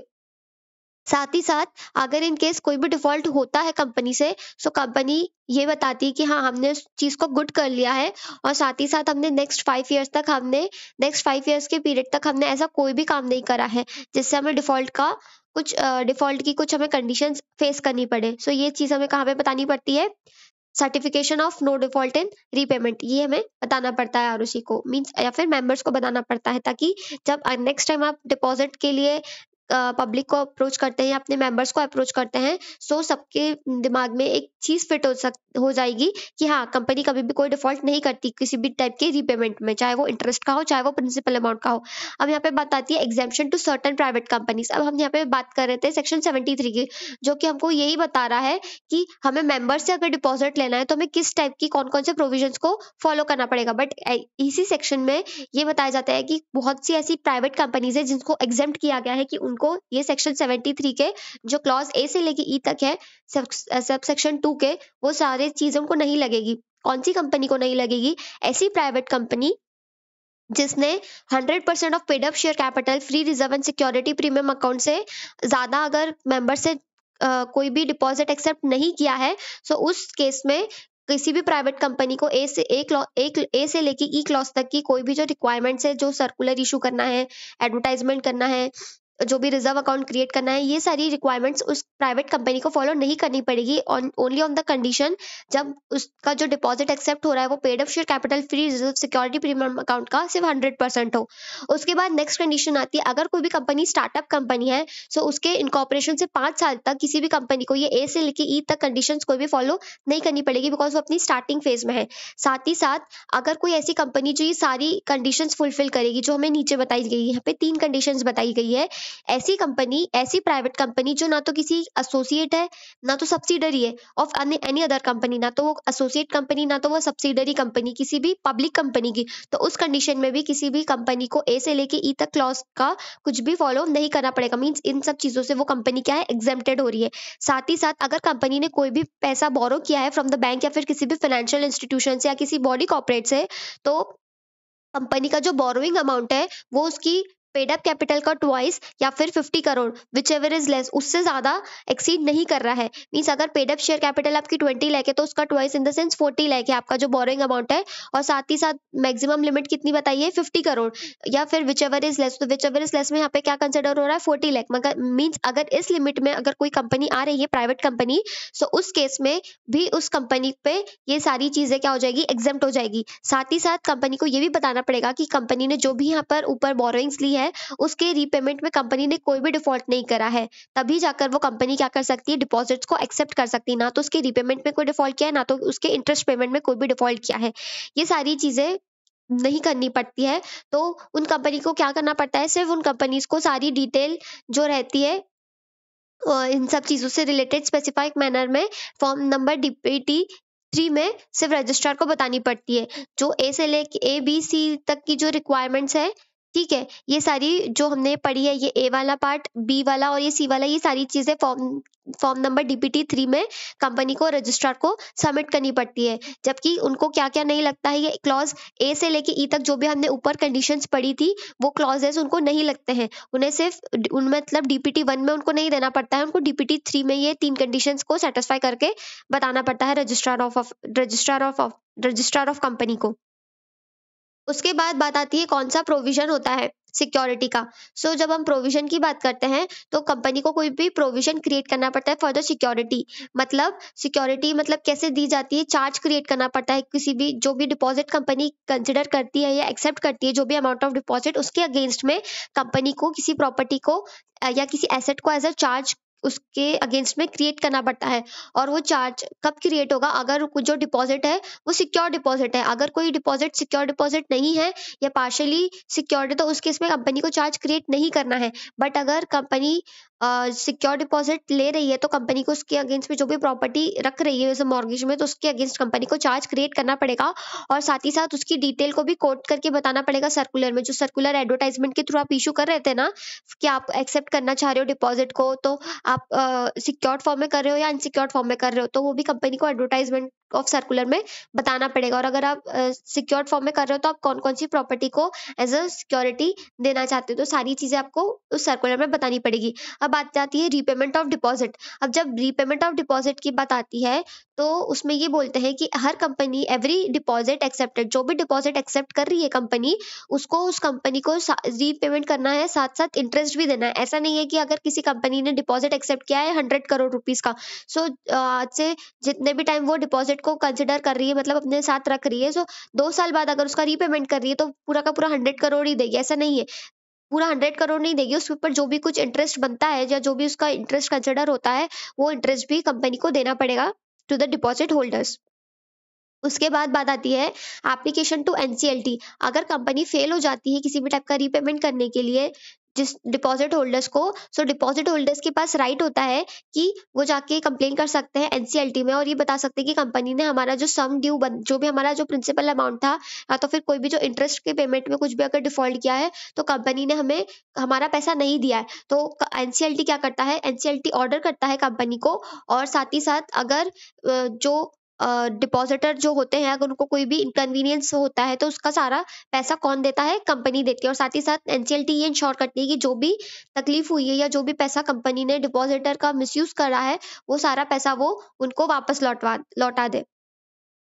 उसके बाद होता है utilisation of the amount deposit in the repayment reserve account. ये जो हमने ऊपर पढ़ा था कि रीपेमेंट रिजर्व अकाउंट क्या होता है। सो जब हम रीपेमेंट रिजर्व अकाउंट की बात करते हैं तो हमने यहाँ पे देखा था कि हम एक रिजर्व क्रिएट करके रखते हैं कि अगर हमें प्रीसीडिंग फाइनेंशियल ईयर में अगर कोई हमें रीपेमेंट करना रहता है किसी डिपॉजिट का, तो हम पहले ही साल में एक रिजर्व क्रिएट करके रखते हैं according not exceed than 20 sorry not less than 20% of the deposit, total deposit. So यहाँ पे उस रिजर्व अकाउंट का यूज आपको कहाँ पर करना है। सो यहाँ पे स्पेसिफिकली बताया गया कि आप किसी अदर पर्पस के रीपेमेंट के लिए आप उस डिपॉजिट रीपेमेंट रिजर्व अकाउंट का यूज नहीं कर सकते हैं। उसको सिर्फ आप उसी पर्पस के लिए यूज कर सकते हैं जिस पर्पस के लिए वो बना हुआ है। ये ऑलरेडी हम ऊपर देख चुके हैं। उसके बाद बात आती है tenure for which deposit can accepted. कितने टाइमों के लिए आप किसी भी डिपॉजिट को एक्सेप्ट कर सकते हो। ऐसा थोड़ी ना कि आपको कंपनी ने डिपॉजिट लिया है सो 2 साल के लिए, 5 साल के लिए, 10 साल के लिए, 20 साल के लिए, कितने टाइम तक आप कोई कंपनी आपका डिपॉजिट एक्सेप्ट करके रख सकती है। सो यहाँ पर ये बात है कि कोई भी कंपनी को परमिशन नहीं है किसी भी टाइप के डिपॉजिट को एक्सेप्ट करने की, चाहे वो सिक्योर्ड हो चाहे वो इनसिक्योर्ड हो। तो ऐसा कोई भी डिपॉजिट एक्सेप्ट नहीं कर लेना है जैसे जो रीपेबल और डिमांड हो। मींस डिपॉजिटर आया, डिपॉजिटर ने बोला कि अभी तो पूरा टाइम मेच्योरिटी पीरियड पूरा हुआ नहीं बट आज मुझे पैसे की जरूरत है तो आज मुझे मेरा डिपॉजिट वापस चाहिए। तो उस केस में वैसा कोई भी डिपॉजिट कंपनी को एक्सेप्ट नहीं करना है। ओके। और साथ ही साथ जो डिपॉजिट की जो ड्यूरेशन होती है ना वो लेस देन 6 मंथ्स नहीं होनी चाहिए और उसकी मैक्सिमम लिमिट नहीं होनी चाहिए 36 मंथ्स की। मीन्स ये रूल हमें ये बताता है, रूल 3(1) हमें ये बताता है कि मिनिमम जो लिमिट होती है वो 6 मंथ्स की होनी चाहिए और जो मैक्सिमम लिमिट होती है वो 36 मंथ्स की होनी चाहिए। मतलब कंपनी को कोई ऐसा डिपॉजिट एक्सेप्ट नहीं करना है जो उसको 6 मंथ्स के लिए रख रही हो कंपनी। मीन्स कंपनी ने डिपॉजिट के लिए इनवाइट किया लोगों को कि हम डिपॉजिट एक्सेप्ट करें बट सिर्फ डिपॉजिट कितने महीने के लिए, 5 महीने के लिए, तो वो चीज गलत हो जाएगी। उसका टेन्योर आपको मिनिमम 6 मंथ्स रखना है और मैक्सिमम 36 मंथ्स रखना है। अब यहाँ पे एक एग्जाम्पल आता है कि अर्पित एक मेंबर है Swapnil trader limit private limited का। उसने डिपॉजिट करा है 1 लाख रुपीज का कंपनी को और साथ ही साथ अर्लीस्ट रीपेमेंट की जो डेट है वो क्या है, 30 सितंबर 2024 है। अब जो लेटेस्ट रीपेमेंट डेट है वो 31 मार्च है। अब जो टेन्योर का जो रेंज है वो 36 मंथ्स हो सकता है या तो 6 मंथ्स तक हो सकता है as per the policy of the Swapnil traders. तो हाँ ये बात सही है कि आपको या तो मिनिमम 6 मंथ्स का ड्यूरेशन रखना है तो फिर 36 मंथ्स तक का ड्यूरेशन रखना है। उससे ज्यादा आप नहीं रख सकते हो ना उससे कम रख सकते हो। अब हमने ऊपर ये समझा कि हमें मिनिमम 6 मंथ्स का तक का तो टेन्योर हमें मेंटेन करना ही है बट इसके लिए भी कुछ एक्सेप्शन दिए हुए हैं कि इन केस अगर कंपनी को कोई भी शॉर्ट टर्म रिक्वायरमेंट रहती है किसी भी फंड के लिए तो उस केस में कंपनी एक्सेप्ट कर सकती है या फिर रिन्यू कर सकती है किसी भी डिपॉजिट को जो कि अर्लियर देन 6 मंथ्स हो। ओके। मतलब 6 मंथ्स के पहले के अंदर अंदर भी आप वो डिपॉजिट एक्सेप्ट कर सकते हो। मीन्स 4 महीने के लिए, 2 महीने के लिए, 5 महीने के लिए, इस वाले टेन्योर तक के लिए भी कंपनी डिपॉजिट एक्सेप्ट कर सकती है बट उसके लिए भी ये लिमिट दी है कि आप लेस देन 6 मंथ्स तो आप कर सकते हो बट वो लेस देन 6 मंथ्स के बाद भी वो मिनिमम 3 मंथ्स तक का तो आपको लिमिट रखनी पड़ेगी। मतलब ऐसा नहीं कि आप 3 मंथ से भी कोई नीचे का डिपॉजिट एक्सेप्ट कर रहे हो। अगर आप कोई भी डिपॉजिट एक्सेप्ट कर रहे हो ना तो उसको आपको मिनिमम 3 महीने तो रखना ही पड़ेगा। भले आप 6 महीने नहीं रख सकते तो ठीक है, आपको कम से कम 3 महीने तो रखना ही पड़ेगा, उससे कम आप बिल्कुल भी नहीं रख सकते हैं। और साथ ही साथ जो कंपनी जो भी अमाउंट आप एक्सेप्ट कर रहे हो वो एक्सीड नहीं करना चाहिए 10% of paid up share capital free reserve and security premium account. इस 10% वाली लिमिट से ज्यादा वो एक्सीड नहीं कर सकते हो आप। सबसे पहली कंडीशन क्या बताइए, आप 6 मंथ से कम तो रख सकते हो। कब रख सकते हो, जब आपको कोई शॉर्ट टर्म रिक्वायरमेंट फुलफिल करनी पड़ती है तो आप एक्सेप्ट भी कर सकते हो, रिन्यू भी कर सकते हो किसी डिपॉजिट को। तो उस केस में क्या होता है, अगर 6 महीने से कम वाली चीज आपको एक्सेप्ट करनी है सो उसमें भी कंडीशन ये है कि जो आपका रीपेबल जो भी डेट रहेगी या जो भी आपका टाइम ड्यूरेशन रहेगा रीपेमेंट का भी वो भी 3 मंथ से कम नहीं होना चाहिए from the date of the deposit या फिर रिन्यूअल। और साथ ही साथ जो 10% of aggregate of paid up share capital free reserve and security premium account से भी कम नहीं होना चाहिए। यहाँ पे परसेंटेज भी डिनोटेड है और यहाँ पे उससे भी जो मिनिमम लिमिट है वो भी सही तरीके से बताई गई है। उसके बाद आता है maximum amount of deposit for members. Means members कितना मैक्सिमम अमाउंट डिपॉजिट में रख सकते हैं। सो कंपनी ने परमिट किया है कि कंपनी एक्सेप्ट कर सकती है या रिन्यू कर सकती है डिपॉजिट को मेंबर्स के। कितना डिपॉजिट रखवा सकती है मेंबर्स के से 35% of paid up share capital free reserve and security premium account. Means maximum आप मेंबर से कितना डिपॉजिट ले सकते हैं, 35% तक ले सकते हैं। और इसमें एक्सेप्शन दिया है कि जो आईएफएससी पब्लिक कंपनी होती है प्राइवेट कंपनीज होती हैं, सो उन आईएफएससी पब्लिक कंपनी हो और साथ ही साथ प्राइवेट कंपनीज होती है, तो उन लोगों के लिए ये 35% की लिमिट नहीं लगती है। उन लोगों के लिए क्या लगता है कि आप 100% तक कर सकते हो, बट अगर आप 100% से ज़्यादा कर रहे हो, सो वो आपको अलाउ नहीं है। उस केस में आपको कुछ और फर्दर कंडीशंस अप्लाई करनी पड़ेगी। मीन्स मीन्स अगर आप प्राइवेट कंपनी हो या फिर आप आईएफएससी पब्लिक कंपनी हो और आप 100% of paid up share capital free reserve and security premium account से अगर ज़्यादा आप डिपॉजिट एक्सेप्ट कर रहे हो, तो सेक्शन 73 में जो क्लॉज ए से लेके जो ई तक की जो भी रिक्वायरमेंट्स है, वो सब आपको फुलफिल करनी पड़ेगी। ऐसे तो आप एग्जाम्प्ट इन चीज़ों से, बट अगर आप इस 100% की लिमिट को एक्सीड कर रहे हो, तो उस कंडीशंस में आपको सारी रिक्वायरमेंट्स फुलफिल करनी पड़ेगी। और साथ ही साथ जो हमने 3 कंडीशंस पढ़ी थी कि प्राइवेट कंपनी होनी चाहिए, स्टार्टअप कंपनी हो या फिर ऐसी कोई कंपनी जिसने बोरो फंड किया है twice of the paid up share capital and 50 crore rupees which ever is less, वो जो हमने 3 कंडीशन पढ़ी थी, ये सारी कंपनी को रजिस्ट्रार ऑफ कंपनी में फाइल करनी पड़ेगी इन द फॉर्म ऑफ डीपीटी 3 में। मैक्सिमम अमाउंट हम ऐसे कितना कर सकते हैं, कोई भी कंपनी मेंबर से 35%, बट अगर आप आईएफएससी पब्लिक कंपनी या प्राइवेट कंपनी, तो उस केस में आपको एक चीज से एग्जाम्पशन है, क्योंकि आप 100% तक उस केस में एक्सेप्ट कर सकते हो। और ये सारी चीजें आपको कहाँ पे बतानी पड़ेगी, फॉर्म नंबर डीपीटी 3 में बतानी पड़ेगी, जो हम ऑलरेडी देख चुके हैं। उसके बाद इन एडिशन साथ ही साथ मैक्सिमम लिमिट क्या है डिपॉजिट एक्सेप्ट करने की, जो किसी प्राइवेट क्लास ऑफ मेंबर्स को नहीं लगेगी। सो ऑब्वियसली बातें जो हमने ऊपर डिटेल में समझा था, ये सारी वही चीजें कि ऐसी कोई प्राइवेट कंपनी जो 5 साल जो सॉरी स्टार्टअप कंपनी है, so from the date of the incorporation 10 साल तक उस कंपनी को ये वाली मैक्सिमम लिमिट वाला फॉर्मूला नहीं लगेगा। अब ये वाला जो पॉइंट है, हमने जब ऊपर एक्सेप्शन वाले केस में देखा था, तो यहाँ पर कौन सा पीरियड था, 5 इयर्स वाला ड्यूरेशन था। तो 5 इयर्स वाला ड्यूरेशन, ये यहाँ पर जो लिखा हुआ है, वो किसके लिए लिखा हुआ था, for the compliance of the section 73 के जो क्लॉज ए से लेके जो ई तक जो बातें थी, ये उस क्लॉज के लिए कंप्लायंस के लिए 5 साल तक की स्टार्टअप कंपनी को क्या दिया था, एग्जेम्प्ट कर दिया था। बट यहाँ पर जो ये 10 इयर्स वाला ड्यूरेशन है, ये किसके लिए ड्यूरेशन है, लिमिट के लिए ड्यूरेशन है। मीन्स किसी भी कंपनी को ये जो 35% का डिपॉजिट एक्सेप्ट करने की जो लिमिट है ना, ये चीज उन लोगों पे अप्लाई कब तक नहीं होती, किसी भी स्टार्टअप कंपनी पे अप्लाई कब तक नहीं होती, जब तक वो कंपनी को 10 साल नहीं हो जाते from the date of the incorporation से। तो हमें इन दोनों चीज में कंफ्यूजन नहीं होना है। उसके बाद ऐसी कोई प्राइवेट कंपनी जो सारी फुलफिल करती है सारी कंडीशंस, जो भी हमने 3 कंडीशंस देखी थी, ये सारी कंडीशंस वही है। ना तो वो एसोसिएट होनी चाहिए, ना तो वो सब्सिडरी होनी चाहिए किसी भी अनदर कंपनी की, इन द सेंस किसी पब्लिक कंपनी की नहीं होनी चाहिए। जो बोरोइंग अमाउंट होगा किसी भी बैंक से, फाइनेंशियल इंस्टीट्यूशन से, बॉडी कॉर्पोरेट से, वो लेस देन होना चाहिए जो भी उसकी twice of paid up share capital है, या फिर 50 करोड़, उन दोनों में से जो भी कम रहेगा उतना उसका बोरोइंग का अमाउंट होना चाहिए। और उस बोरोइंग के अमाउंट के रिपेमेंट में कंपनी ने कोई भी डिफॉल्ट नहीं किया होगा, तभी कंपनी जाके डिपॉजिट को एक्सेप्ट कर सकती है अंडर द सेक्शन 73। और यही सारी चीजें कंपनी को डीपीटी 3 में रजिस्ट्रार को नोट करके बतानी पड़ती है। साथ ही साथ नेक्स्ट पॉइंट आता है appointment of trustee for depositors. अब इतने सारे लोगों का आप डिपॉजिटर एक्सेप्ट कर रहे हो, तो ऑब्वियसली बात है, कोई ना कोई तो एक ऐसा इंटरमीडिएटरी पर्सन होना चाहिए जो इंडिपेंडेंट हो, जो ये ध्यान रख सके कि अगर कंपनी लोगों का पैसा ले रही है, सो उसका कोई मिसयूज नहीं होगा। तो इसीलिए क्या होता है, एक ट्रस्टी अपॉइंट करना पड़ता है डिपॉजिटर्स के लिए। सो ये काम किसका होता है, ये काम होता है कंपनीज का होता है, अपॉइंटमेंट ऑफ ट्रस्टी का। जो ट्रस्टी अपॉइंट होता है, क्यों अपॉइंट होता है, ताकि वो ये देख सके कि acceptance of deposit from public. अगर आप डिपॉजिट का पैसा एक्सेप्ट कर रहे हो पब्लिक से, तो उस केस में आपको क्या करना पड़ेगा, ट्रस्टी को अपॉइंट करना पड़ेगा। अब ट्रस्टी कब कब मीटिंग को बुला सकता है डिपॉजिटर्स के लिए, ट्रस्टी अगर बुलाना चाहे मीटिंग, तो वो बुला सकता है, सारे डिपॉजिटर्स को बुला सकता है। कब बुला सकते हैं, या तो जो डिपॉजिटर्स हैं, जो 10% of the deposit amount 10% of the depositors amount की जो वैल्यू वाले जो लोग हैं, जिन्होंने 10% of the total amount of deposit को होल्ड करके रखा है, अगर वो लोग रिटर्न में साइन करके अगर ट्रस्टी को अगर बोलते हैं, रिक्वेस्ट करते हैं कि आप मीटिंग कंडक्ट कीजिए, तो उस केस में ट्रस्टी सारे डिपॉजिटर्स की मीटिंग को बुलवा सकता है।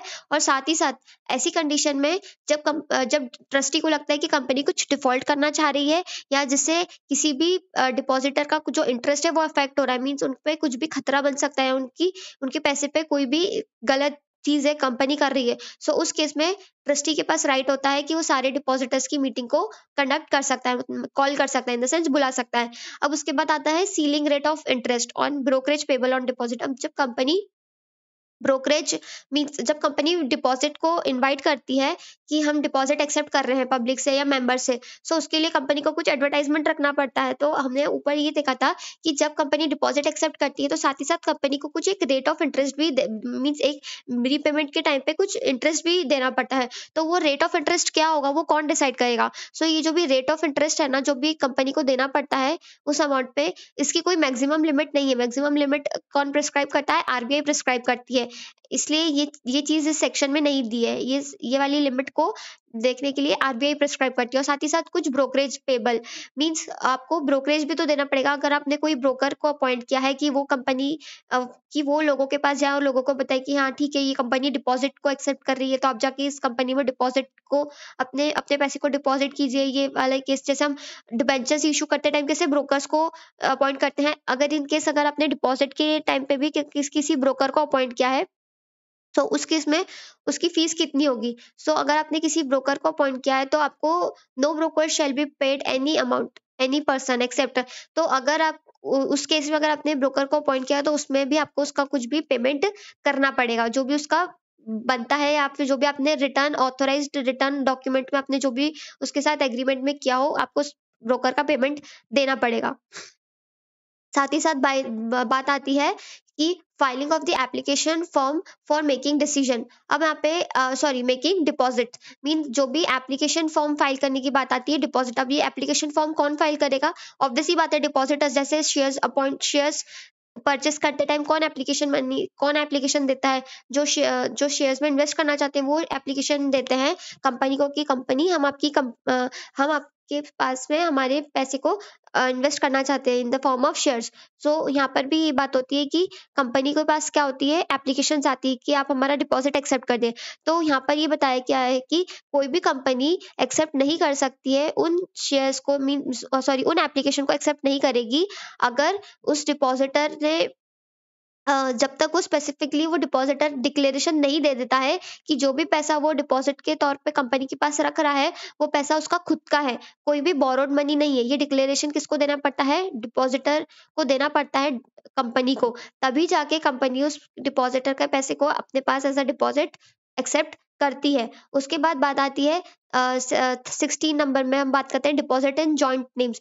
मीन्स हमने स्टार्टिंग में भी ये चीज को पढ़ा था कि जब हम डिपॉजिट करने जाते हैं तो डिपॉजिट की जो डीड होती है उस पे एक से ज्यादा लोगों का नाम भी हो सकता है।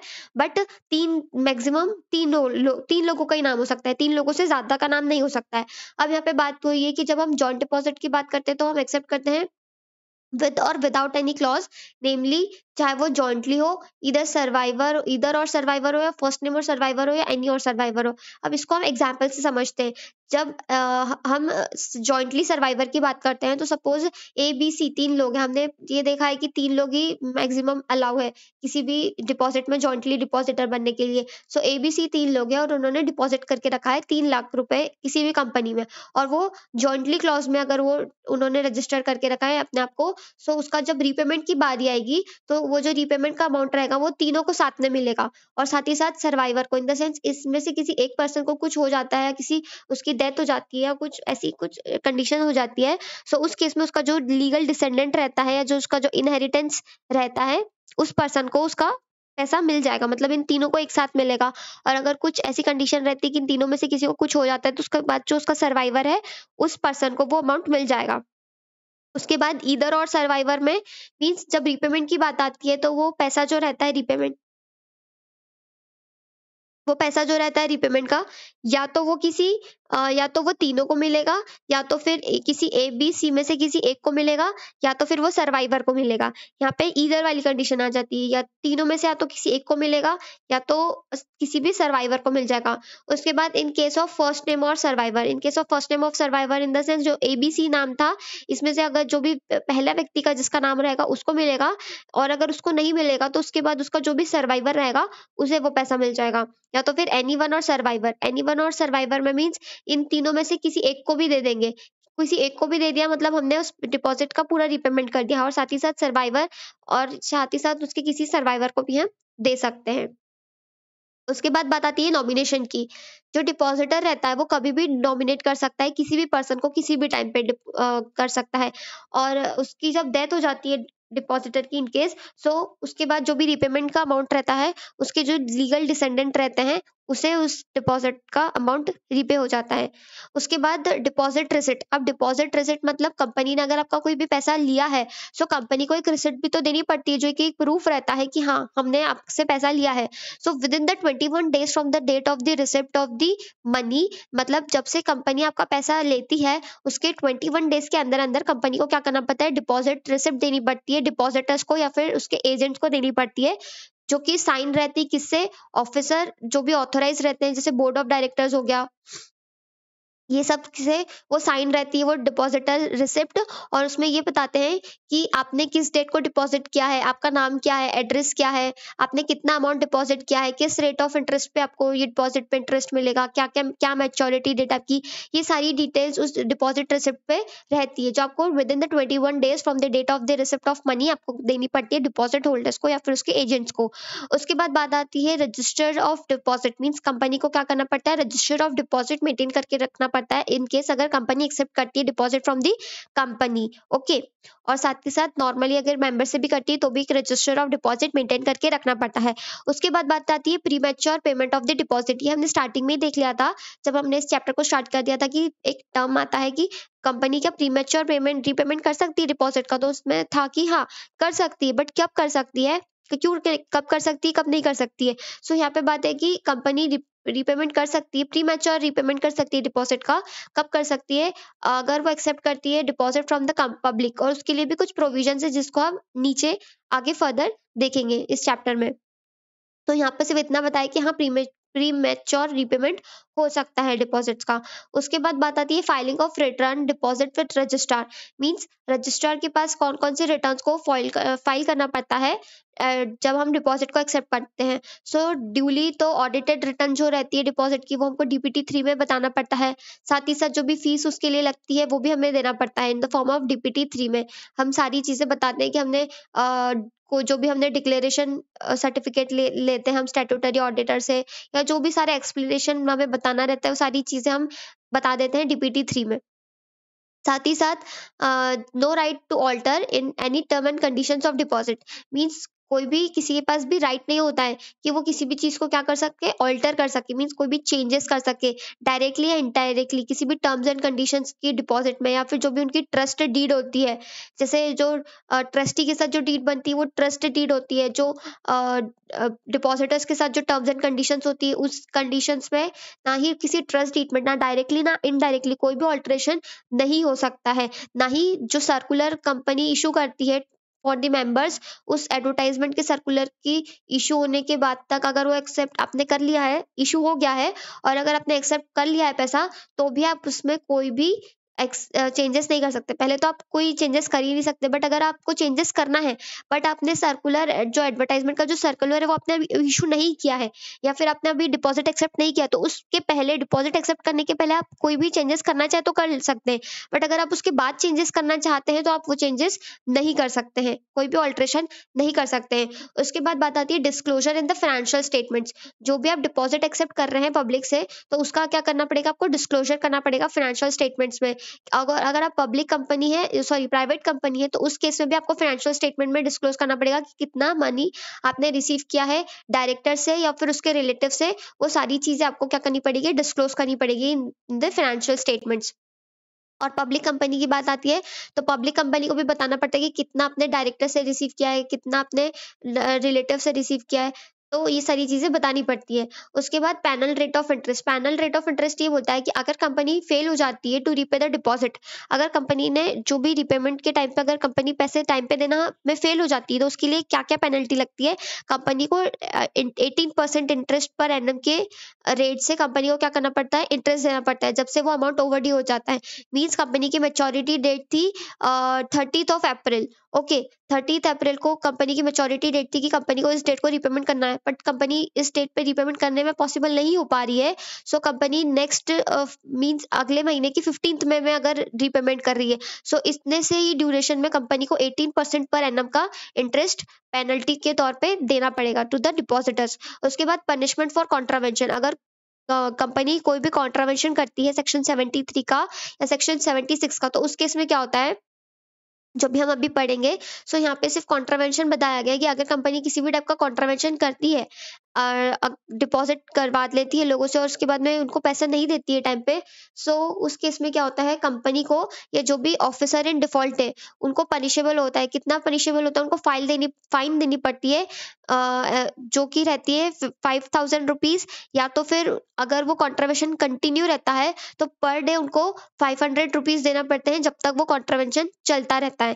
ठीक है, और ये चीज कंटिन्यू चलती रहती, तो इसके लिए उन्होंने क्या बताया है, पनिशमेंट फॉर कॉन्ट्रावेंशन है। अब उसके बाद बात आती है सेक्शन 76 की। ये जो हमने ऊपर पढ़ा, ये कौन सा सेक्शन था, सेक्शन नंबर 73 था। 73 के हमने क्लॉज ए से लेके एफ तक की चीजें देखी जो इंपॉर्टेंट थी, बट सबसे ज्यादा इंपॉर्टेंट कितनी थी, ए से लेके ई तक, जो हर कंपनीज पे नहीं लगती थी। उसके बाद जो भी पेनल्टी थी, कितना अमाउंट एक्सेप्ट कर सकते हैं, कितना नहीं कर सकते हैं, कितनी लिमिट तक कर सकते हैं, क्या क्या टेन्योर होगा, वो सारी चीजें in the case of members के बारे में हमने सेक्शन के बारे में समझा। अब हम ये सारी चीजें किसके फॉर्म में समझेंगे, पब्लिक के फॉर्म में समझेंगे। मीन्स अगर वो आपको कंपनी को पब्लिक से पैसा as a form of deposit accept करना है तो क्या क्या कंडीशंस फॉलो करनी पड़ेगी। सबसे पहले कंपनी के पास एलिजिबिलिटी होनी चाहिए। तो हम सबसे पहले ये देख लेते हैं कि कौन सी कंपनी को एलिजिबल कंपनी कहा गया है ताकि वो एक्सेप्ट कर सके डिपॉजिट को फ्रॉम द पब्लिक। सो ऐसी कंपनी जिसको हम एक्सेस देते हैं एलिजिबल कंपनी का, ताकि वो डिपॉजिट एक्सेप्ट कर सके फ्रॉम द मेंबर या फिर फ्रॉम द पब्लिक, तो उसके लिए एक रूल प्रिस्क्राइब है सेक्शन 73 के 2 में, जिसमें वो ये बताते हैं कि जो कंपनी का जो टर्नओवर होता है वो कम ना मिनिमम टर्नओवर कंपनी का कितना होना चाहिए, 500 करोड़ होना चाहिए। और जो कंपनी की जो नेटवर्थ है वो मिनिमम कितनी होनी चाहिए, 100 करोड़ रुपीस की नेटवर्थ होनी चाहिए। और मिनिमम जो टर्नओवर होता है वो 5 करोड़ रुपीस होना चाहिए, तभी जाके वो कंपनी क्या होती है, एलिजिबल कंपनी कहलाती है। Eligible company in the sense किसके बारे में बात कर रहे हैं, पब्लिक कंपनी के रिस्पेक्ट में हम एलिजिबल कंपनी की बात कर रहे हैं। उसके बाद हमको रिजोल्यूशन पास करना पड़ता है। अब हमने यहाँ पे 2 रिजोल्यूशन की बात आती है। जब हम मेंबर्स की पर्सपेक्टिव में बात कर रहे थे तो उस केस में हमें सेक्शन 73 के सबसेक्शन 2 में हमें कौन से रिजोल्यूशन की बात करी थी, सिर्फ ऑर्डिनरी रिजोल्यूशन की बात करी थी, बिकॉज वहां पे सिर्फ मेंबर्स का पैसा था। बट यहाँ पे पब्लिक का भी पैसा इंक्लूड हो रहा था। यहाँ पे हमें क्या करना पड़ेगा, स्पेशल रिजोल्यूशन करवाना पड़ेगा, क्योंकि हमें कंसेंट लेनी पड़ेगी मेंबर से। और उस स्पेशल रिजोल्यूशन की कॉपी को हमें क्या करना पड़ेगा, रजिस्ट्रार को जाके बताना पड़ेगा before the invitation of the deposit from the public. जब तक हम डिपॉजिट का जो पैसा है वो एक्सेप्ट नहीं कर लेते हैं, इन्वाइट नहीं करते, उसके पहले ये स्पेशल रिजोल्यूशन की कॉपी आपको रजिस्ट्रार ऑफ कंपनी को फाइल करनी पड़ेगी। अब स्पेशल रिजोल्यूशन में की लिमिट क्या, कितनी एक्सटेंट तक आपको स्पेशल रिजोल्यूशन करवा सकते हैं और कितनी एक्सटेंट तक आपको ऑर्डिनरी रिजोल्यूशन लगेगा। सो इसकी लिमिट बताई हुई है सेक्शन 81 सेक्शन 181C में बताई गई है कि अगर आप कोई भी कंपनी हो, चाहे वो पब्लिक हो प्राइवेट हो, सो इस केस में एलिजिबल कंपनी में आपको ऑर्डिनरी रिजोल्यूशन ही लगेगा अगर आप 100% of paid up share capital, 100% of aggregate of paid up share capital, free reserve and security premium account का अगर आप 100% की लिमिट से अंडर कर रहे हैं तो उसके लिए आपको सिर्फ ऑर्डिनरी रिजोल्यूशन लगेगा। बट आप इस 100% की लिमिट को क्रॉस कर रहे हैं तो उस केस में आपको क्या करना पड़ेगा, स्पेशल रिजोल्यूशन को करवाना पड़ेगा इन द जनरल मीटिंग, और साथ ही साथ उस फाइल को रजिस्ट्रार ऑफ कंपनी को भी फाइल करवाना पड़ेगा। उसके बाद obtaining of the credit rating, credit rating आपको ऑब्टेन करनी पड़ेगी किसे, एलिजिबल कंपनी को। एलिजिबल कंपनी को ये बताना पड़ेगा कि हाँ हमारी क्रेडिट वर्थिनेस बहुत ज्यादा अच्छी है, तो उसके लिए कंपनी को क्या करना पड़ेगा, क्रेडिट रेटिंग लेनी पड़ेगी at least once in a year.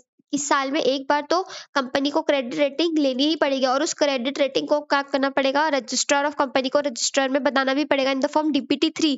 साथ ही साथ वो जो क्रेडिट रेटिंग होनी चाहिए वो किसी भी रिकॉग्नाइज्ड क्रेडिट रेटिंग एजेंसी से होनी चाहिए। ऐसा नहीं कि आप कहीं पे भी क्रेडिट रेटिंग करवा देंगे, आपको किसी भी रिकॉग्नाइज्ड क्रेडिट रेटिंग एजेंसी से उस क्रेडिट रेटिंग को ऑब्टेन करना है। और साथ ही साथ आपको ये बताना है कि आपकी नेटवर्थ अच्छी है, आपके पास लिक्विडिटी अच्छी है, और आप एबल है to pay the deposit on the due date. Means जो भी डिपॉजिट का अमाउंट है वो आप मतलब आप इतना एबल है कि आप उसका रिपेमेंट कर सकते हैं ऑन द ड्यू डेट। साथ ही साथ ये आपको क्या दिलवाता है, एक एडिक्वेट सेफ्टी दिलवाता है डिपॉजिटर्स को कि हाँ, पब्लिक को आपको ये चीज बताना भी पड़ता है कि आपने क्रेडिट रेटिंग ली है, और फिर ही आप इस डिपॉजिट के लिए कंपनी को इनवाइट कर सकते हैं। तो आपको कंपनी को बताना भी पड़ेगा, और ये रेटिंग आपको हर साल लेनी पड़ेगी। ऐसा नहीं कि आप एक बार ले लिया तो ठीक है, आपको हर साल ये रेटिंग लेनी पड़ेगी रिकॉग्नाइज्ड क्रेडिट एजेंसी से। और ये चीज आपको क्या करना पड़ेगा, इन्विटेशन ऑफ पब्लिक में जो आप सर्कुलर इशू करते हैं उस चीज में आपको बताना भी पड़ेगा, साथ ही साथ आपको आरओसी को डीपीटी 3 में भी बताना पड़ेगा। अब जो क्रेडिट रेटिंग होती है वो बिलो नहीं होनी चाहिए मिनिमम इन्वेस्टमेंट ग्रेड के। मींस जो भी ग्रेड डिसाइड किया है, जैसे ए या फिर बी, ऐसी कुछ जो भी रेटिंग होती होगी उसमें जो भी मिनिमम इन्वेस्टमेंट ग्रेड की जो रेटिंग होती है उससे आपका कम नहीं होना चाहिए। अगर उससे कम होगा तो आपको डिपॉजिट एक्सेप्ट नहीं कर सकते हैं। उसके बाद बात आती है कि creation of charge on assets और necessary if deposits are secured. Means आपको चार्ज क्रिएट करना है एसेट पे, अगर आपको जरूरी है। अगर डिपॉजिट आपके सिक्योर डिपॉजिट है तो ऑब्वियस सी बात है कि आपको चार्ज तो क्रिएट करना ही पड़ेगा किसी एसेट पे। तो जब आप डिपॉजिट एक्सेप्ट करते हो तो पब्लिक से जब आप डिपॉजिट एक्सेप्ट करते हो तो आपको चार्ज कुछ भी क्रिएट करना पड़ता है अपनी एसेट के। तो with in 30 days from the acceptance of the deposit के अंदर अंदर 30 days के अंदर अंदर आपको क्या करना पड़ता है, चार्ज क्रिएट करना पड़ेगा किसी भी प्रॉपर्टी पे जो भी आप एसेट जिस पे आप चार्ज क्रिएट करना चाह रहे हो। तो 30 days के अंदर अंदर आपको चार्ज क्रिएट करना है। And the charge shall not be less than, और जो आप चार्ज क्रिएट कर रहे हो वो लेस देन अमाउंट नहीं होना चाहिए। मींस आप डिपॉजिट एक्सेप्ट कर रहे हो 100 करोड़ का और आप चार्ज क्रिएट कर रहे हो किसी प्रॉपर्टी का जो कि है सिर्फ 10 करोड़ का, तो ये चीज पॉसिबल नहीं है। आपको सेम अमाउंट जितना आप डिपॉजिट एक्सेप्ट कर रहे हो ना, तो आपको उसी प्रॉपर्टी पे चार्ज क्रिएट करना है जो कि same amount of the deposit की हो। और रूल 6 हमें ये बताता है कि कंपनी को सिक्योरिटी डिपॉजिट जो भी क्रिएट करती है वो कब कौन सी एसेट्स पे करना कर सकती है। हाँ, सिर्फ सारी टेंजिबल एसेट्स पे कर सकती है, किसी भी इंटेंजिबल एसेट पे कंपनी कोई भी चार्ज क्रिएट नहीं कर सकती है। साथ ही साथ जो टोटल वैल्यू होती है डिपॉजिट की वो लेस देन नहीं होनी चाहिए, टोटल वैल्यू ऑफ दी जो भी एसेट की जो टोटल वैल्यू होती है वो लेस देन नहीं होनी चाहिए from the total value of the deposit. अब यहाँ पे ये बात आती है कि अगर हमने डिपॉजिट कंटेन किया है 100 करोड़ रुपीज का और हमने कोई भी एक एसेट को चार्ज क्रिएट कर दिया 100 करोड़ रुपीज का, तो क्या ये चीज सही है? नहीं, क्योंकि इसमें क्या चीज नहीं आती है, इंटरेस्ट का पेमेंट नहीं आता है। तो जब आप चार्ज क्रिएट करोगे तो साथ ही साथ आपने जितना डिपॉजिट एक्सेप्ट किया है वो अमाउंट और जो भी आपको इंटरेस्ट को लिए पेमेंट के लिए करोगे, इन द सेंस अगर आपको इंटरेस्ट को ऐड करके आपका रिपेमेंट हो जाता है पूरा 110 करोड़, तो जब आप चार्ज क्रिएट करोगे तो वो प्रॉपर्टी कितने की होनी चाहिए, 110 करोड़ की होनी चाहिए। इन द सेंस उसमें इंटरेस्ट भी इंक्लूड होना चाहिए। और जो मार्केट वैल्यू रहेगी इस एसेट की वो कौन असाइन करेगा, रजिस्ट्रार वैल्यूअर। मींस ऐसा नहीं कि कंपनी खुद से बोल देगी कि हाँ ये एसेट 110 करोड़ की होगी तो हमने इस पे चार्ज क्रिएट कर दिया, नहीं, इसकी वैल्यू कौन डिसाइड करेगा, रजिस्ट्रार वैल्यूअर डिसाइड करेगा। और security shall be created in favor of a trustee for a depositor or a specific movable or immovable company of property of a company। और ये सारी चीजें सिक्योरिटी क्रिएट करी जाती है ट्रस्ट के लिए, और ताकि ये लोगों को एक भरोसा रह सके कि कंपनी ने कुछ ना कुछ अपनी प्रॉपर्टी को एज अ चार्ज क्रिएट करके रखा है। साथ ही साथ tenure for which deposit are accepted, कितने टेन्योर के लिए डिपॉजिट एक्सेप्ट हो सकता है। तो ये जो हम ऊपर हमने लिमिट पढ़ी थी प्राइवेट कंपनी में, सेम टू सेम लिमिट है ये कि मिनिमम हम लेस देन 6 मंथ से नहीं कर सकते हैं और मैक्सिमम मिनिमम हमारा 6 मंथ्स था और मैक्सिमम 36 मंथ्स था। और पब्लिक कंपनी में ये बताया था कि अगर आपको शॉर्ट टर्म रिक्वायरमेंट होती है फंड्स की तो उस केस में आप 6 मंथ से कम रख सकते हो, तो बट फिर भी 6 मंथ्स के बाद भी 3 मंथ्स तक की जो मिनिमम लिमिट थी वो आपको रखना था। और साथ ही साथ 10% of paid up share capital, free reserve and security premium account, इससे ज्यादा आप डिपॉजिट एक्सेप्ट नहीं कर सकते अगर आप 6 मंथ से लेस देन ड्यूरेशन के लिए कोई भी डिपॉजिट एक्सेप्ट कर रहे थे। तो ये हमने सेक्शन 73 में देखा था। बट जब हम 76 की बात करते हैं तो यहाँ पर भी कोई एक्सेप्शन है कि आप डिपॉजिट को एक्सेप्ट कर सकते हो जो कि 6 मंथ से कम है। कब आप डिपॉजिट एक्सेप्ट कर सकते हो, जब कंपनी कोई भी डिपॉजिट एक्सेप्ट कर सकती है, रिन्यू कर सकती है जो 6 मंथ से पहले हो। तब 10% of paid up share capital, free reserve and security premium account, ये सेम वाली लिमिट है। और साथ ही साथ 3 months from the date of the deposit renewal, यहाँ पर भी सेम वही कंडीशन है जो हमने वहां पर देखी थी in the case of private company. Public company के केस में भी वही सारी चीज है। अब यहाँ पे भी हमने अपॉइंटमेंट ऑफ ट्रस्टी देखा था, अब यहाँ पर भी अपॉइंटमेंट ऑफ ट्रस्टी होगा। अब यहाँ पर भी अपॉइंटमेंट ऑफ ट्रस्टी डिपॉजिटर के होगा, बट यहाँ पर एक या एक से ज्यादा लोग ट्रस्टी के लिए अपॉइंट हो सकते हैं। ट्रस्टी को क्या करना, कंपनी को क्या करना पड़ेगा, एक रिटर्न कंसेंट फॉर्म कर मतलब लेना पड़ेगा ट्रस्टी से, जिसको हम क्या कहते हैं, ट्रस्ट डीड बोलते हैं, जिसमें ट्रस्टी खुद अपनी एक रिटर्न कंसेंट देता है और उस रिटर्न कंसेंट को एडवर्टाइजमेंट पे बताना पड़ेगा कंपनी को कि हाँ हम डिपॉजिटर्स के लिए हमने एक ट्रस्टी अपॉइंट करके रखा है। साथ ही साथ इस ट्रस्ट डीड को DPT2 में कंपनी को रजिस्ट्रार ऑफ कंपनी को फाइल करना पड़ता है within the 7 days before, with 7 days के अंदर अंदर before this issue of circular, और circular in the form of advertisement, मतलब जब आप सर्कुलर इशू नहीं करते हैं या in the form of advertisement, उससे 7 दिन के अंदर अंदर आपको ROC को बताना पड़ेगा कि हाँ अपने अपने डिपॉजिट के लिए ट्रस्टी अपॉइंट किया है, उसके साथ अपने ट्रस्ट डीड भी करी है जिसको आप DPT2 में आप ROC को विद इन 7 days के अंदर अंदर दे रहे हैं। उसके बाद कौन ऐसा पर्सन है जो ट्रस्टी नहीं बन सकता है? No person included in a company जो ट्रस्टी बोल सकते हैं। अगर ऐसा कोई पर्सन है जो कंपनी का डायरेक्टर है या कंपनी का KMP है या कोई अदर कोई ऐसा ऑफिसर है या फिर कोई एम्प्लॉय है कंपनी का, वो ट्रस्टी नहीं बन सकता है। ठीक है, चाहे वो कंपनी का हो, चाहे वो उसकी होल्डिंग कंपनी का हो, सब्सिडरी कंपनी का या एसोसिएट कंपनी का हो, या तो फिर वो खुद ही डिपॉजिटर हो वो उस कंपनी में खुद ही डिपॉजिटर हो। सो उस केस में वो पर्सन क्या कर सकता है? ट्रस्टी नहीं बन सकता है। कौन ट्रस्टी नहीं बन सकता है? डायरेक्टर, KMP, अदर ऑफिसर या फिर एम्प्लॉय जो की कंपनी का हो, या तो फिर उसकी होल्डिंग कंपनी का हो, या तो फिर सब्सिडरी कंपनी का हो, या उसकी एसोसिएट कंपनी का हो, या तो फिर वो खुद ही डिपॉजिटर हो उस कंपनी में, तो उस केस में वो ट्रस्टी अपॉइंट नहीं हो सकता है। या ऐसा व्यक्ति जिसने कंपनी को इंडेप्टेड दिया हो, डेब्ट दिया हो, मींस जो कंपनी को उसने खुद डेब्ट दिया हो, या तो फिर उसकी सब्सिडरी को डेब्ट दिया हो, होल्डिंग को दिया हो, या तो फिर किसी उसके एसोसिएट कंपनी को डेब्ट दिया हो, तो उस केस में भी वो व्यक्ति ट्रस्टी अपॉइंट नहीं हो सकता है। साथ ही साथ ट्रस्टी का कोई भी पेक्यूनरी रिलेशनशिप नहीं होना चाहिए। Pecuniary relationship in the sense कोई भी पैसों से रिलेटेड कोई भी रिलेशनशिप नहीं होना चाहिए कंपनी का, ट्रस्टी का उस कंपनी से। उसके बाद साथ ही साथ वो कोई भी गारंटी एग्रीमेंट में नहीं इन्वॉल्व होना चाहिए कि कंपनी ने कोई भी लोन रेस किया हो किसी भी बैंक से या किसी फाइनेंशियल इंस्टीट्यूशन से, और उसमें as a guaranteed person company ने उस पर्सन को अपॉइंट कर दिया हो, तो उस केस में भी वो पर्सन ट्रस्टी अपॉइंट नहीं हो सकता है। और साथ ही साथ ये सारी कंडीशंस अगर कोई फॉलो करता है तो फॉलो मींस इन सारे क्राइटेरिया में अगर कोई व्यक्ति नहीं आता है तभी जाकर वो ट्रस्टी अपॉइंट हो सकता है। और अगर आपने एक बार कोई ट्रस्टी अपॉइंट कर दिया है तो उसे आप रिमूव नहीं कर सकते हो। आफ्टर आपने सर्कुलर इशू कर दिया है, लोगों का पैसा आपने एक्सेप्ट कर लिया है, सो उसके बाद आप क्या कर सकते हो? उस ट्रस्टी को रिमूव नहीं कर सकते हो जब तक कि आपको वो जो टेन्योर है वो एक्सपायर नहीं हो जाता। मींस आपका जो जो भी 2 मंथ्स का, सॉरी 2 इयर्स का, या जो भी आपका 3 मंथ्स का जो भी टेन्योर है, अगर जब तक वो एक्सपायर नहीं हो जाता, जब तक आप उस ट्रस्टी को रिमूव नहीं कर सकते हो with the consent of all the directors. उसके लिए अगर आप करना चाहते भी हो तो आपको ऑल द डायरेक्टर्स की कंसेंट लेनी पड़ेगी इन द बोर्ड मीटिंग, और उस केस में भी एक कंपनी का इंडिपेंडेंट डायरेक्टर होना चाहिए तभी, वैसे तो आप कर ही नहीं सकते हैं। ठीक है, उसके बाद बात आती है meeting of depositors to be called by a trustee. अगर डिपॉजिटर्स की मीटिंग कॉल करनी है तो ट्रस्टी उनकी मीटिंग कॉल कर सकता है या नहीं? सेम वही वाला रूल रहेगा कि on the receipt of the requisition writing में अगर कोई साइन करके देता है 10% ऑफ द डिपॉजिटर्स वैल्यू के लिए, अगर लोग बोलते हैं ट्रस्टी को मीटिंग कंडक्ट करने के लिए, तो उस केस में डिपॉजिटर सारे डिपॉजिटर्स की मीटिंग कंडक्ट करवा सकता है। तो फिर कोई ऐसा इवेंट होता है जो ये बताता है कि कंपनी कोई ना कोई डिफॉल्ट करना चाह रही है, ट्रस्टीज जो भी डिपॉजिटर्स रहते हैं उनके साथ, या फिर उन डिपॉजिटर का कोई भी इंटरेस्ट अफेक्ट होने जाता है, तो उस केस में भी ट्रस्टी मीटिंग अपॉइंट कर सकता है, मतलब मीटिंग कॉल कर सकता है।